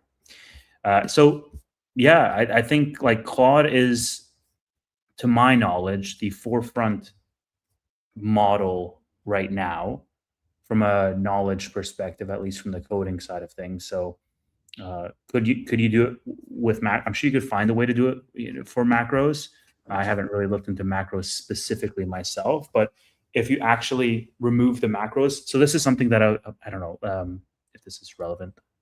Dude, I feel like more and more I do these pods, the more and more I form ADHD, because my brain is just going in all these different directions. But what I was going to say is I think you might be solutioning a little bit on the macros piece. So one exercise that I do with my teams is I always try to bring them back to the problem space. What is the thing that you're trying to solve? And then work your way up from there, as opposed to saying, oh, can I do a macro for this? Because there could be a way to do it in a much cleaner way if you problem frame as opposed to being solution oriented. The solution of what you're trying to achieve might not be a macro at all. It could be something completely different. So you just have to go back and ask yourself, okay, what is the problem that I'm trying to solve? And then work through that with Claude. Because if Claude is, let's say, bad at doing macros for Excel for whatever reason, which I haven't looked into, but you're defaulting to that as a solution, you're going to get defeated because you're going to say, okay, well, it doesn't do this particular thing that I need. But it could actually solve your problem in a more streamlined, efficient way that's not a macro. And it might be easier for you to do it at the end of the day. So try it that other way and then see what works for you. I swear to God, I should be like a spokesperson for Claude at this point. Joseph Kelly says, I'm Irish, so I'm enjoying the stream about the potatoes. And let's see. I'm just going to go back and bookmark some other stuff. All right. Black Dragon says, what call are we buying? Yeah, I've avoided options right now. Like if the market gives us another leg down further, I would look for Robinhood options at some point. If my FIGR position gets filled out, I might buy some options there too. If it goes a little bit lower than where it is, frankly. But yeah, usually these days I'm just buying shares. You buying any options, Mr. Degen? No, I haven't bought any options. I actually did buy one NVIDIA option last month. It's just a singular one. They are not cheap though, but I just don't want to do a lot of options right now. But I'm like, okay, NVIDIA, I still need to buy more shares, but I'm like, let me get, at least one option. It's the only option I have on NVIDIA, but just to get that ball rolling. Certified AI dev, kind of cool name. It says, Tevis, sorry to break it to you, but the vibe coded app you built is not the quote software engineering you're referring to. I've worked at Fortune 50 for 6+ years, and that's only 20% of what we do. Yeah, I'm not saying it's like the end-to-end experience is going to remove Fortune 50 companies. So I've worked in tech for about a decade now, and predominantly in startups. I think the thing that makes me excited, other than the fact that I'm a non-technical person able to do technical things, even if it's shittily right now, even if it's inefficient spaghetti code on the back end that won't really scale without serious engineering effort, it's a positive validation for me to be able to do it because it gives me encouragement to see this through and continue pursuing it. It's like when you're a kid and you draw something and you show it to your parents or your friend or your teacher or something, and they're like, oh my God, that's really good. That's really promising. It makes you want to draw more things because you're like, oh wait, I'm good at this thing. That's number one. It's an encouraging factor that's going to inspire more people to try to do it themselves. Number two is what Roy said. This is the worst that it's ever going to be. And so if you can zoom out and you can look at the forest for the trees, you can say like, wow, there is like maybe today it is only 20%, but there's going to come a day very soon that it's 30%, and another day where it's 40 and 50 and 60. And those days are coming. That's the direction that this is going into. So I'm under no illusion that this little vibe coded app that I built is going to like topple Bloomberg, but it's more than I could do yesterday and it's less than I can do tomorrow. And for me, that's good enough. Anyone storing cash in STRC? Dr. Potato Head? No, that's the MicroStrategy private equity thing, I think. I think so. Yeah, it's like the yield one. It's interesting. Like we'll see. Like I see very strong opinions on it. I don't have an opinion either way, but it is pretty intriguing what they've been able to do, what they've offering. If you're like thinking about it, D-Man, look and see what bears say and see if they have more credibility than the bulls or vice versa. But there's good information on both sides there. Or to paraphrase, very fine people on both sides. Sorry. Couldn't resist. I have to sneak that one in. All right. Let's see. Pedro says, if you didn't already have positions in NBIS, would you enter today without any doubt? It remains a good deal. Personally, me as Tevis, yes, I would, because I think the market is still misinterpreting what the business can be and the direction that they're going into. So I think that there's still alpha with investing in NBIS at this price. because the market is giving a serious discount as a result of the execution risk. But what we've known for Nebius is they sandbag similar to SoFi and they over deliver similar to SoFi. So personally, I would still be investing in Nebius if I didn't hold a position. Yeah, I think it's there's no guarantees, but there's two things that lead me to actually want to buy more Nebius too. But I'm out of cash. There's other things that is more pertinent that I buy now because I have a decent enough position. One is the capex constraints of some of the hyperscalers that they will wait on buying more capability for inference in house. Like they'll buy some, they'll use some, but I think that they'll be dependent for longer on even bare metal providers like CoreWeave. Nebius is more than that. They're doing the NeoCloud thing. Iron's kind of a hybrid. Yeah, so there's that. And then the other factor is like we're so early in AI, like things will get more efficient, which is, hey, that's great. But like, okay, so let me back up. There's a lot of efficiency that has happened over the last year and that will continue to happen.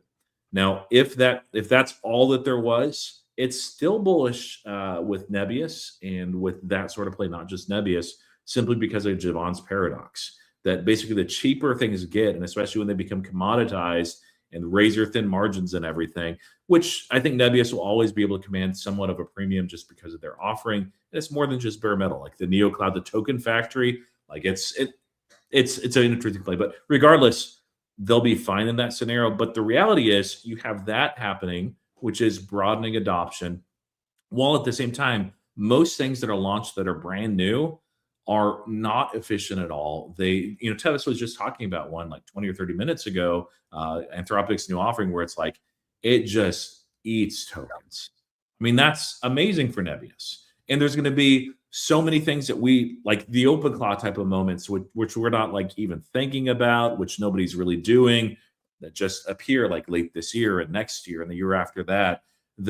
So like both factors are true, that some of those use cases have been around for a long time and get more efficient, driving adoption, which is good and provides stability. And all the new stuff, the cutting edge stuff, is going to absolutely expand token usage too. So it's bullish, unless you believe AI is just a fad. I don't. Like, I've used it, not to the level of this guy, but so yes, I would enter today.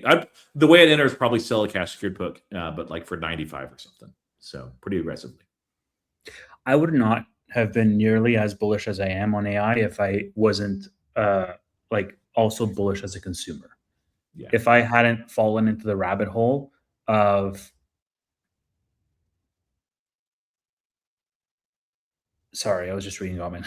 If I hadn't fallen into the rabbit hole of like trying it myself, I wouldn't have been so bullish. And I feel like the biggest pushback I get right now is from developers and designers, like technical people who are like, oh yeah, it's like a really cool toy. And I'm like, guys, and I'm getting this from like my teams. I'm like, guys, you just don't like, I'm sure it's a spectrum, right? Of somebody's right sometimes and some other person's right the other times, where I could be completely on the freaking delusional scale of saying this is, I'm inflating it more than it should be inflated because I'm in an echo chamber and blah, blah, blah. You can say all the things. Or it could be that the people who are the incumbents currently are delusional about it on the other side of things. Like the developers and the designers are like, hey, you can never replace what I do.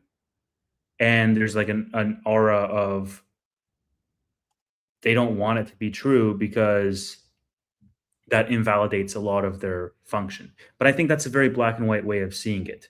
And so the truth is probably somewhere in the middle. I'm probably overhyping it up for where it is right now, and they're probably discounting it for where it is right now. But the trend is your friend in terms of AI if you're an adopter or if you're bullish on it, because the pace of innovation is unlike anything I've ever seen. I would say, I'm pretty sure I said this on this pod before, like I tried windsurf back in last year or late 2023, but I think 2024. And that was like truly a toy. I was like, oh, cool. Like wow, I built a landing page and it's kind of clunky and it's kind of like whatever. But I was like, yeah. And then that's how it stuck in my mind until I tried Claude Code myself. And I was just like, holy crap. Like the level of growth in such a short period of time, 1 year, was staggering. And I saw where it was and I saw it now.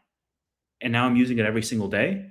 And I'm like, dude, in a year, it's gonna be way more. So like to the AI engineer guy who said, you know, I'm like too excited about it or whatever. Like I think like, yeah, sure, it's only 20% of what a Fortune 50 company does from an engineering department today, but tomorrow it's gonna be 30 or 40%. And all that bodes well for Nebius. All that is gonna be more demand because the use cases are gonna broaden. And as the use cases broaden, all of a sudden the demand is gonna broaden. And so it's a brave new world, man. It's a brave new world. It's like the internet in that way. You know, Absolutely. Absolutely. Uh, all right.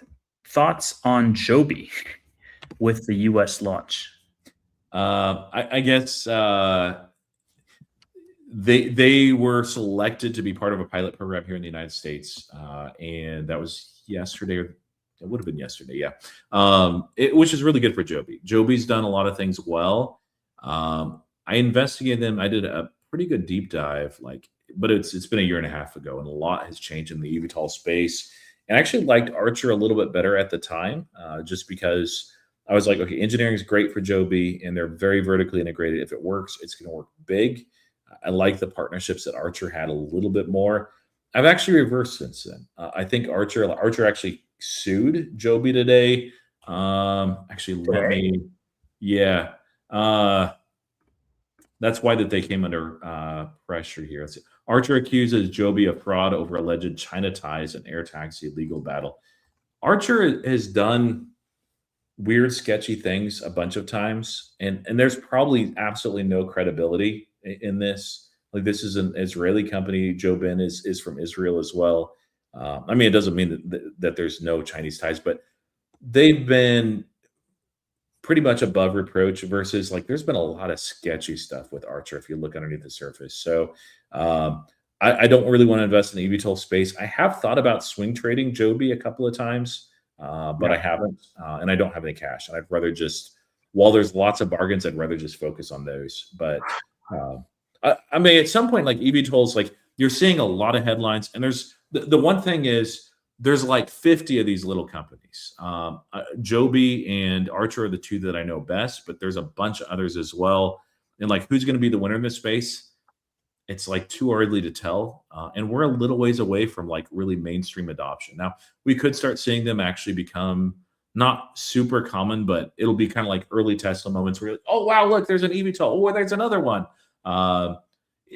Before they become common, like that's like 2 or 3 years away. So, but I like what Joby's been doing. Congratulations to the Joby Bulls. I wish the prize was higher for you guys. Lots of guys that are in Palantir are also in Joby, so especially in Korea. I'm not French and I'm not into HIMS, and I don't think I'm going to get back into HIMS anytime soon. But I wish everybody luck and prosperity with HIMS.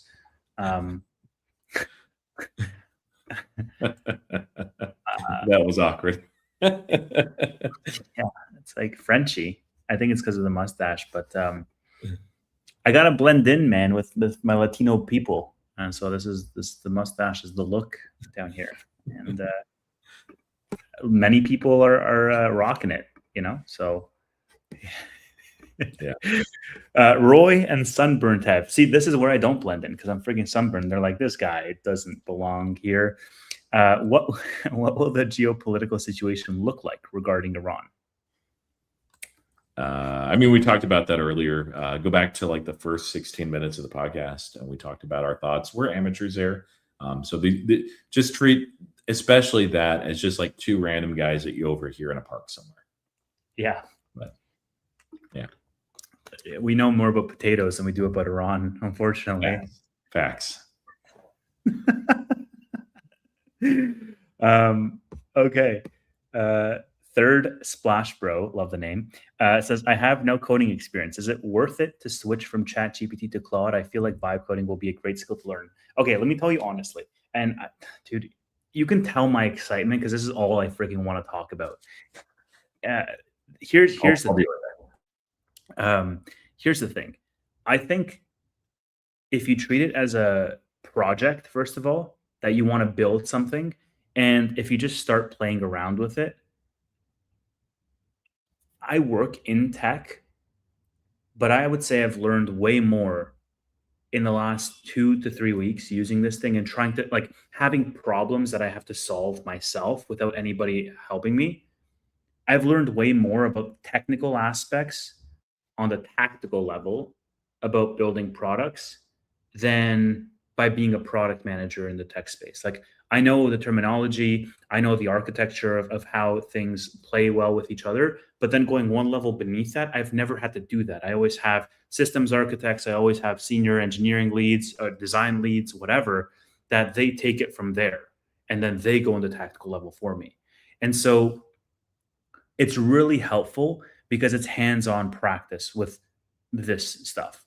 So I wouldn't focus so much on what the output is of what you build, although it's going to be cool. I would focus more on the process of how you get there.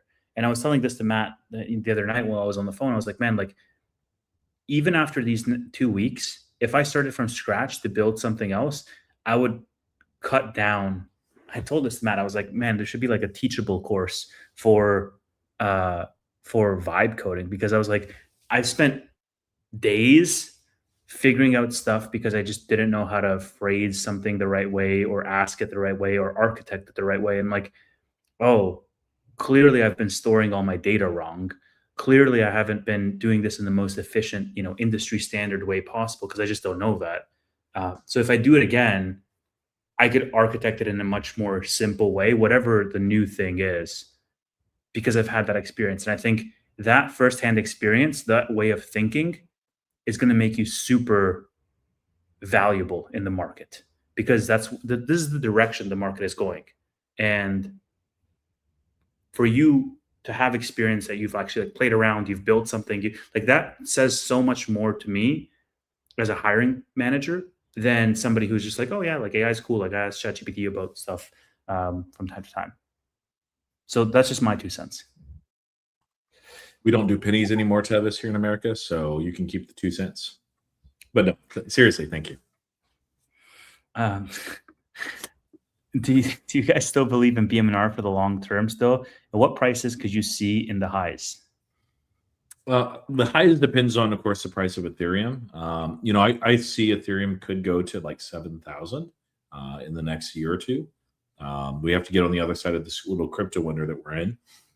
And I think that we will at some point this year. But yeah, like if you believe in Ethereum, I think BM&R is not a stretch at all. And they work as a leverage bet on it. So I think that, so if you have questions on that, Tevis puts out content on BM&R fairly often. I have a video, I think yesterday, on the whole bear thesis, but what the actual ecosystem, what Ethereum, it's more of an Ethereum video than it is a BM&R video, but there is a BM&R update too with it. So correct. Yeah. I do believe in BM&R in the long term because I believe in Ethereum in the long term. I think it could see the $50 range this year, which would say Ethereum is around 4,000 again. I think we can go higher than that, but let's just say $50 by end of year. I could definitely see that easily.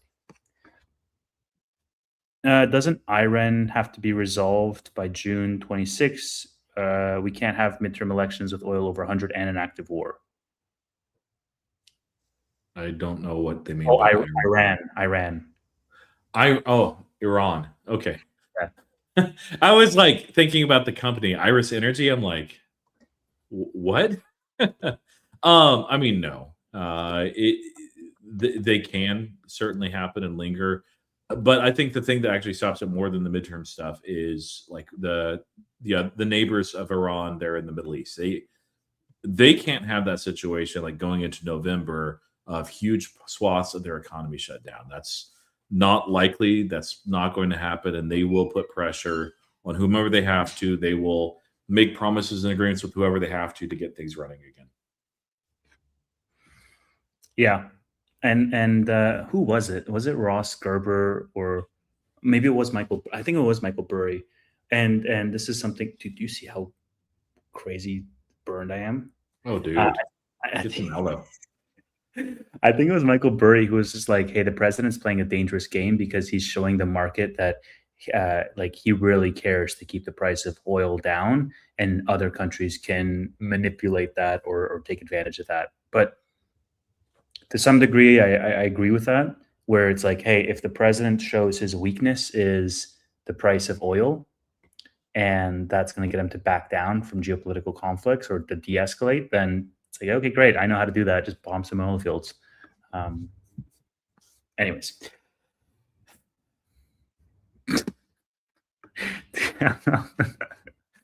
anyways, doesn't neither here nor there.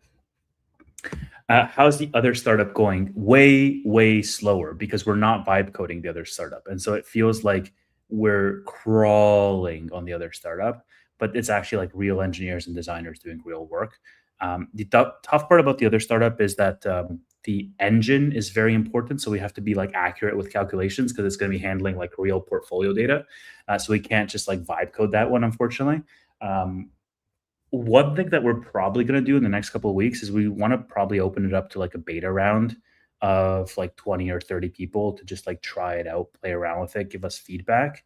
So if you guys are interested in that, just drop me a DM on X, and I'm going to start sending out some invites for maybe like 30, 40 people just to try it out, play around with it, treat it as like a try to break it, whatever. It's definitely nowhere near ready to be like prime time launch, but we're trying to be more iterative about it. So yeah, just drop me a DM, and I'll flip you a link. Members only, right? No, I'm just kidding. No, anybody. Yeah, Yeah, we really care about the feedback. yeah, yeah. Can you give an example of a covered call on NBIS? Sure. Like I could say 135, $135 for March 20th, let's say. And when March 20th comes, if they're trading above $135, I have to give it to you at $135. If it's below $135, I just keep the premium that I collected from selling that call, and that's it. Yeah. All right. Shall we take a small break from questions and I can show you this new feature? Yeah. Show us that, and then we'll finish strong with the questions, maybe rapid fire. Yeah. Okay. Great. So here's what I'm building. Can you guys see my screen? Can you see my screen right? Yes. So I'm building a little screener page, and or maybe let me just do Amazon. That might be easier. And I basically want to do DCF, Monte Carlo, and relative valuation. So I can enter all of my assumptions here, and it'll give me like what is the fair value of Amazon relative to what it's trading. Obviously, it's not 147. I have to like say, okay, how much do I think they're going to grow, whatever. But all the calculations are happening on the back end. I just put in my assumptions, and then obviously I can do Monte Carlo simulation. So if I want to increase the simulation sizes, drift, trading days, whatever, I fix these a little bit, and then relative value. So if I want to say like, what is Amazon? I don't know if this is going to work, but we'll try it. What is Amazon relative to like Apple, relative to Meta and NVIDIA, let's say. I can search those, and here you can see the market caps, price to earnings, like what are the peers, and is it undervalued or relative to peers, like what is the implied price that this thing should be trading at. So still work in progress, but yeah, building a little screener tool. What do you think? I'm sorry, I wasn't paying active attention. I was responding to a message. I saw the first part though, like the you. I thought you were sharing this with everybody, not just me. I'm sorry. That was rude of me. What do you guys think? Yeah, open up. And then you can actually like look at. Yeah, I don't use DCF often. Monte Carlo is. I'm glad that you have that on there. It's available too. But like having access to a tool like that where you can just plug in the assumptions. I think the one thing which I don't remember seeing is if somebody's kind of newer to that, it might be helpful to have just like a question mark that you hover over that tells you like that this is what whack is. So like, so it's like, oh, whack is not whack. It's actually useful. So you can actually see, oh, you do have it. Great. Yeah. Perfect. Yeah, I have the tooltips and whatnot. And I love the sliders too. Yeah. And, but I'm sorry about not paying better attention, my friend. Dude, it's like all good. Yeah, relative value. I'm gonna do more stuff, but this is just like the start. But I wanted to have a screener page so like people can actually use it as like a calculator or a tool, or as opposed to just getting information. This page is not live yet, so I'm just fixing it up, and I gotta determine if I want to make it like free for everybody, if I want to make it like locked to users or subscribers or whatever. But yeah, anyways, that's the demo of the week. Let's finish off the questions. Absolutely. Robert asks, what do you think of UiPath? Have you looked into it? They report tomorrow. Yeah. I've not looked into them deeply since 2023. So again, probably a ton has changed. At the time, a lot of people were looking for the next Palantir when Palantir was trading at like $30. And I know that there's not a whole lot of overlap, or at least it wasn't at the time, between Palantir and UiPath. Palantir did get into the process mining stuff. So this is back in 2023. But like looking at UiPath, I'm like, I don't know about the deepness of the moat. That's the one thing that I didn't think that they had at all in 2023. Like that doesn't mean they're a bad investment or a bad company. Now maybe they have one now. I've not kept up with them. There's some people that really like the name. So yeah, that I know very little about it these days because I've not kept up. But yeah, just make sure that the moat is legit, not just what they're saying, but it's also useful if you can like download an app like Quarter and just see what other people are talking about, or if other people are even talking about products that UiPath is using. They're talking about process mining, those sort of things. So you have a better understanding of not just what the company themselves is saying, but what the competition, what other customers are saying. That's really important with the thesis. Yeah. Is selling SOFI covered calls with a 20 delta for the next few months a reasonable thing? Perhaps for you. I wouldn't do it. I've actually not sold any on SOFI for a while. I think it's undervalued, and I don't sell covered calls on undervalued positions. Like grossly undervalued. Yeah, I haven't sold covered calls on SOFI either for a while. I also think that like the time value isn't that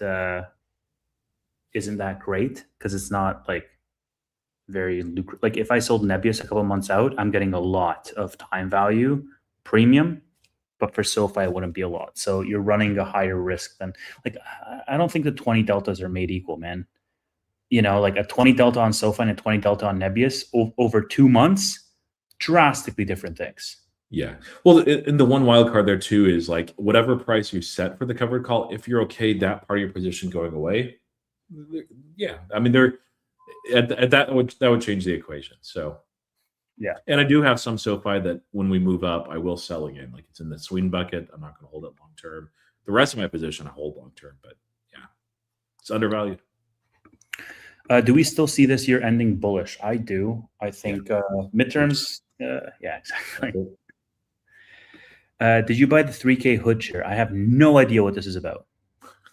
So Robinhood's event, they also announced a marketplace, and they have this weird artsy chair that I would not buy at all, period. But I'm sure there's somebody out there that will. But it doesn't look comfortable, man. I think it's more of a piece of art. Yeah. I like to sit in my chairs. I didn't really watch the event. I saw the highlights of it. I didn't watch the actual event. Well, I've been telling people like it's the worst Robinhood event that I've been to, which means it was very, very good. Like they don't put on bad events. It was great. It was a little bit smaller, lower key, not as many like shocking announcements. And I even think that the platinum card that they launched, I don't think that was their main attraction. Like you can kind of tell, like Abhishek is kind of the right-hand guy of Vlad. Like there's a lot of people that are owning different spheres of Robinhood, but what Abhishek is presenting is the main thing that they're most excited about, and it wasn't the platinum card. Yeah. Whoever, yeah, I stopped. You got to come as a +1 sometime, meet all these other people there, and meet some of the Robinhood guys. Like you're gonna love it. You read my mind, man. I didn't watch the Robinhood event. It's not like I'm boycotting them, but I didn't watch them because I wasn't invited to the event. I invited you, man. I literally was like, be my +1. I appreciate that. I want to be invited for me, not for +1. Franzi said, I'm building a physical AI competitor because they didn't sponsor me for years. Yeah, guess what? I'm building a Robinhood competitor too. All right. Simon says, favorite potato breed and favorite bread? Yeah, my favorite cultivar is actually Yukon Gold. They're versatile, delicious, tasty. I like the humidity. Not as good of a store or like if you're making fries or something. Favorite potato cooking method. I don't have just one favorite, but I will say I actually finally figured out how to make potato salad. And it's weird, but you boil the whole potato unskinned first, then you skin it. And the texture of the potato, when you actually cube it up, it's a little bit harder. It is perfect for potato salad. You cannot go wrong. You are truly Dr. Potato Head. You know what my wife made for dinner tonight, Tevis? Potatoes? Potatoes. You know what kind? Mashed. Golden potatoes. I don't know if they're Yukon Gold specifically, but yeah. Baked. No, we put them in foil. Golden potato. Dude, you know what you sound like right now? You sound like those wine connoisseur people, the sommeliers, and they're asking like a freaking caveman, and they're like, what wine do you like? And I'm like, red. You know, this is what this conversation is right now. I don't know what. It's just potato is a potato, man. Yeah, this is Potato Weekly. I just joined here, guys.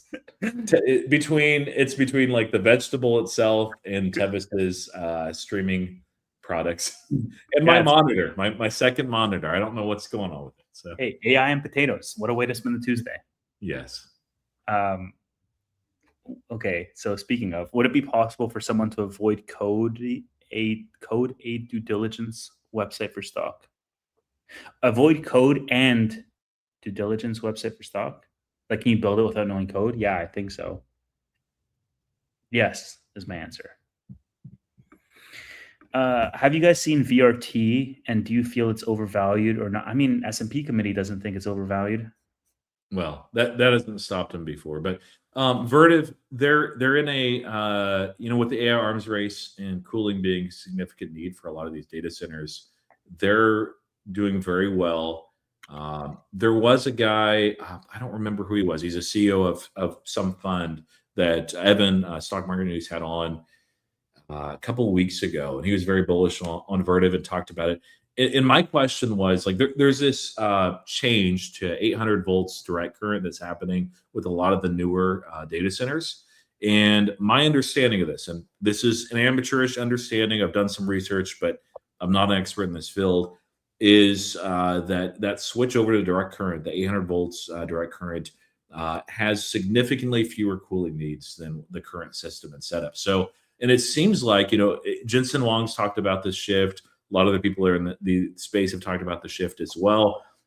If that's the direction that a lot of these are going, then is Vertiv doing anything to, offer other products as well? Because if that's the case, like, yeah, they'll print money for the next couple of years, but as some of these newer data centers come online and they don't have all the cooling needs that they did previously under the private iteration architecture, rather. That's a problem for Vertiv. So, but I don't know enough. But whenever I have something like this, I was looking at Vertiv, I'm like, yeah, they're going to get this SP500. They're going to do really well. I don't have any money left in my swing portfolio, but I'm like, I haven't heard a good answer yet to that bear case. Maybe it's overstated, but I just don't get it. Yes. Yeah. Sun Daddy had a good comment there too. Yeah, they are more than just cooling, but they're mostly cooling. I love that. Sorry, Ooh, read that's your awesome. Yeah, good username, dude. yeah. VRT isn't just cooling; they also provide power solutions to data centers. They provide power supply units. Um, Yeah, they do. why do potatoes generate electricity? Yeah, that's been too long. Kid science fair thing. You're going to get so many potato questions. We'll save them for Friday. Yeah. Tevis looking like a red potato. Thanks, EP Glass. That's a good choice. Appreciate that too. Do you guys have a price target for NBIS? Yes, I do. $200 by the end of the year. All right. Yeah, I don't have one. Heard it here first. Too new in it for me. UEC, uranium energy. Any thoughts? Thesis for nuclear energy for AI data centers and the Iran conflict. Yeah, I mean, as far as like UEC, I don't know that specific ticker, but what's happening in the space, like there's a clear need for energy. Uranium and nuclear energy are very clear and evident. I'm glad that we're actually having sane regulation towards it. The modular reactors, I think, are pretty interesting, but it takes a while for these things to be built out. So I decided when I was researching energy, and I'm like, I want some sort of energy play. I got into VG just because I'm like, okay, LNG is a lot easier to understand. This company is differentiated there. So I went with that. But I was like, yeah, uranium. Problem is, most of the things I was looking in uranium already ran hard. I'm like, I don't know how much more these things have to run. Solar was kind of tough at that point. It's still kind of tough with regulation, although it's probably bottom already. But yeah, if you're looking at it as a long-term investor, you're probably fine. Highest ETH prediction end of year that I can reach. So like I said, I think ETH can reach 4,000 again for sure. I think it can go higher, maybe 5,000 or 6,000. It really depends. If we are bullish towards the end of the year, everything that I'm seeing from doing these BMNR weekly recap videos is the adoption behind the scenes for Ethereum is staggering. You're seeing institutions, you're seeing hedge funds, pension funds, governments, everybody, companies. You like? Did you see Brian Armstrong's comment yesterday? No. Okay. Brian Armstrong, CEO of Coinbase. Correct. On Ethereum, did he make a price prediction on Ethereum? No. Okay. He didn't. Yeah, probably under Tom Lee's prediction for Ethereum price. Yeah, here we go. Let me share this with you. This is interesting. Brian Armstrong, March 9th. Very soon, there are going to be more AI agents than humans making transactions. They can't open a bank account, but they can own a crypto wallet. Think about it. Yeah. Ethereum is the chain where they're going to transact. AI is exploding. And so it's like you have AI, you have strategic reserves, you have so many different catalysts all converging onto the same asset class. And I think that's going to bode very well towards the end of the year. We're going to see if that happens. Ethereum has had a quite poor price action so far, but I do, and I'm not necessarily like, Tom Lee, where it's like, oh, 18,000 or 20,000 or whatever. Like, I get that. I'm saying I think it can hit 4,000 again and maybe 5,000 or 6,000 by the end of the year.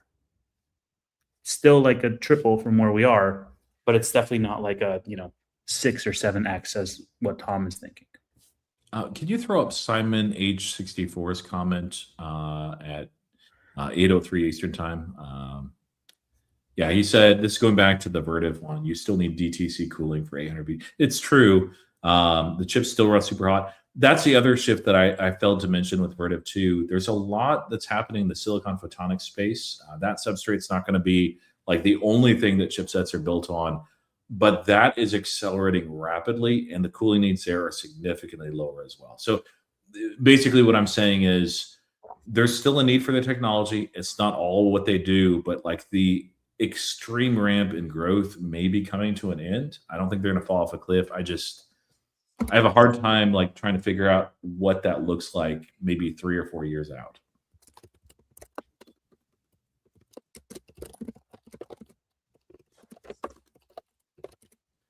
Yeah.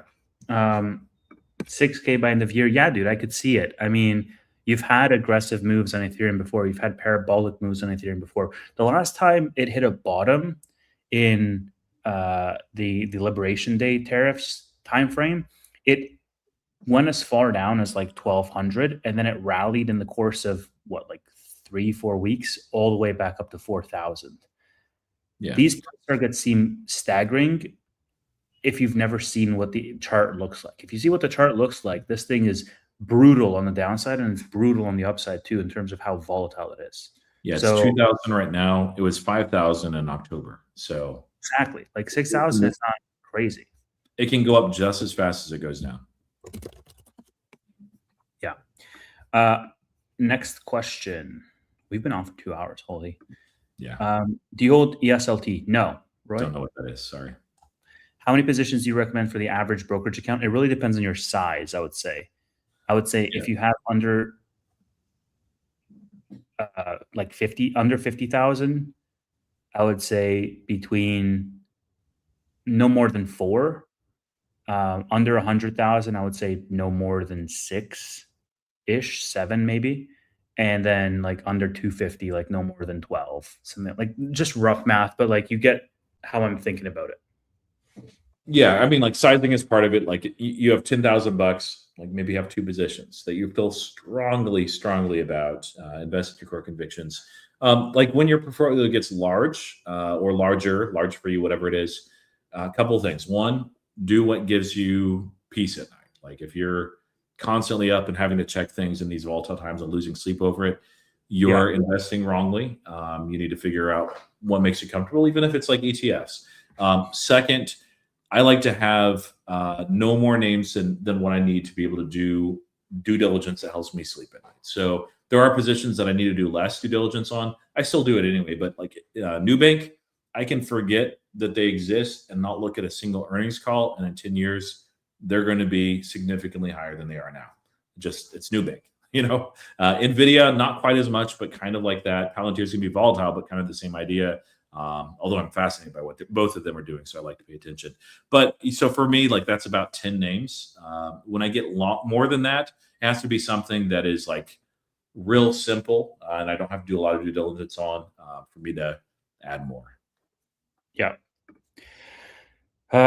When your portfolio gets large, always use protection. Yes, hedging is important, but it's not anything you have to like there is an 80-20 rule for portfolios, right? Like there is, you can over engineer a 10K portfolio, and in reality, it's like build good habits. Yeah, probably didn't get the furthest.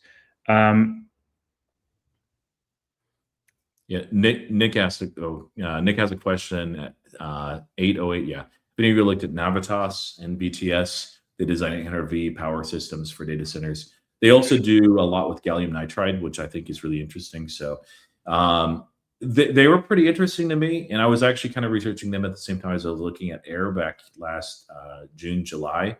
And I just decided, because of portfolio concentration, go with the automated testing equipment guys. Different space, but the gallium nitride is what really interested me there more so than the power systems. But Franzi says it's overvalued. Like it's harder for me to value something like that. And so I'm just like, hey, too hard, probably good. Let me invest in Air. Yeah. Okay, we're gonna actually do some rapid fire because guys keep asking questions faster than we can knock them down. When are you going to start going to the gym? I don't know, man. I haven't gone in months, which is not great. I should start going again. So that's an easy one to knock off. Would you guys put Google as a hold since the run from 160 to 300s? If I owned it, I would just hold it. That's a good way to put it. My rapid fire. We answered this. Did you buy the dip in VG, Roy? I did. It was a small buy, as first buy since early January. So we literally just answered the UEC like 5 minutes or so ago, 10 minutes ago. So go gym. Yeah, I don't know. Maybe eventually. Like I feel like when I get back into it, like I'll actually start going again. It's just like getting back into the habit is hard. And I'm bad at it. Rundown on Strait of Hormuz situation, please, sir. How long until this gets into a very serious supply chain wise? Just a time frame. What do you think, Roy? Maybe a month, but I'll just add, like, it depends on how much is getting through. Like, if nothing is getting through, maybe a little bit less. If there's some stuff getting through, like China has a deal and they're able to get, like, that's good for China, but it's also good for that entire oil market because it's all interconnected. So, and yeah. Yeah, it's something crazy. Like 75% of Japan's oil comes from. So it's like now people are starting to count down the backlog of like the stockpiles. And they have what, 7 months, 8 months before it gets like crazy, crazy, crazy. Some countries obviously faster and some countries later. And then But there's Europe. yeah, I mean, Europe's been dead for a while. So I don't know what, like, you could put a kindergarten in charge of their energy policy and they would probably do better. Like, except for France. France has actually been fine, but everybody else, like, oh man. yeah.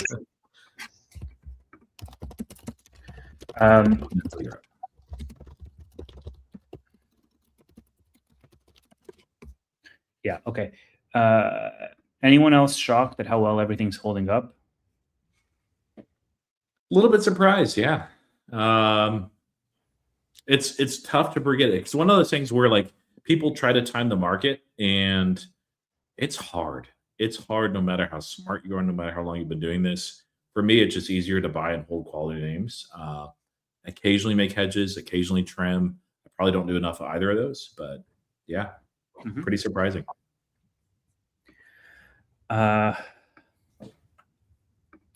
Future Governor of Canada, did you see that Trump tweet, by the way? Future Governor of Canada. He just posted it out today. And I was just like, man, starting with this again, which is kind of funny. But the question here is around data centers, asking, should there be data centers in northern parts of Canada? Honestly, man, there's so much regulatory hurdles here that I don't think it's going to be worthwhile, because you have to be basically like get the blessing of the government to build anything here. I say here in Canada. So I don't. Should they? Yeah, I think there was some talks about Alberta to be building some data centers. Is it actually going to happen? I wouldn't hold my breath, honestly. All right. I think we're through our questions. Oh yeah. Nick's comment actually reminded me, like, the other part as far as the timing piece is fertilizer. Like, there's a whole timing effect of what needs to happen with grain, with fertilizer and the yield. And that's, again, around, if I'm not mistaken, I think it's like 4 or 5 weeks from here where they really need to be pushing some stuff through.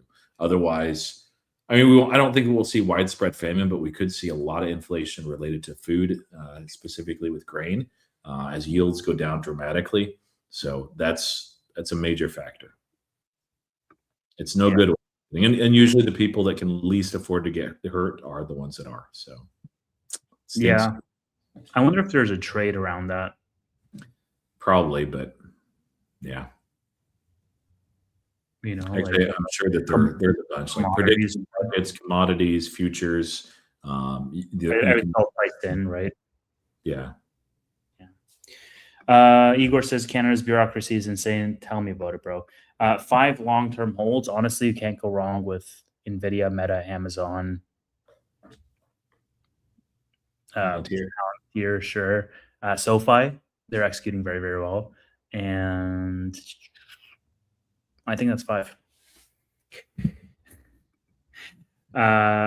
Igor also says potatoes are the answer. That is correct. This is correct.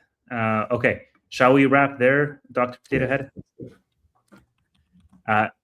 Everybody, thank you so much for watching the Bootleg Weekly. 2 hours and 15 minutes with you fine people. And now I'm going to go eat some food, and Roy is going to eat some potatoes, and we will talk to you when we talk to you. Love you all, and see you all on Friday for the Ron and Travis show, and next Tuesday for the Bootleg Weekly. Buenas noches, angelitos. Adios, amigos. Goodbye.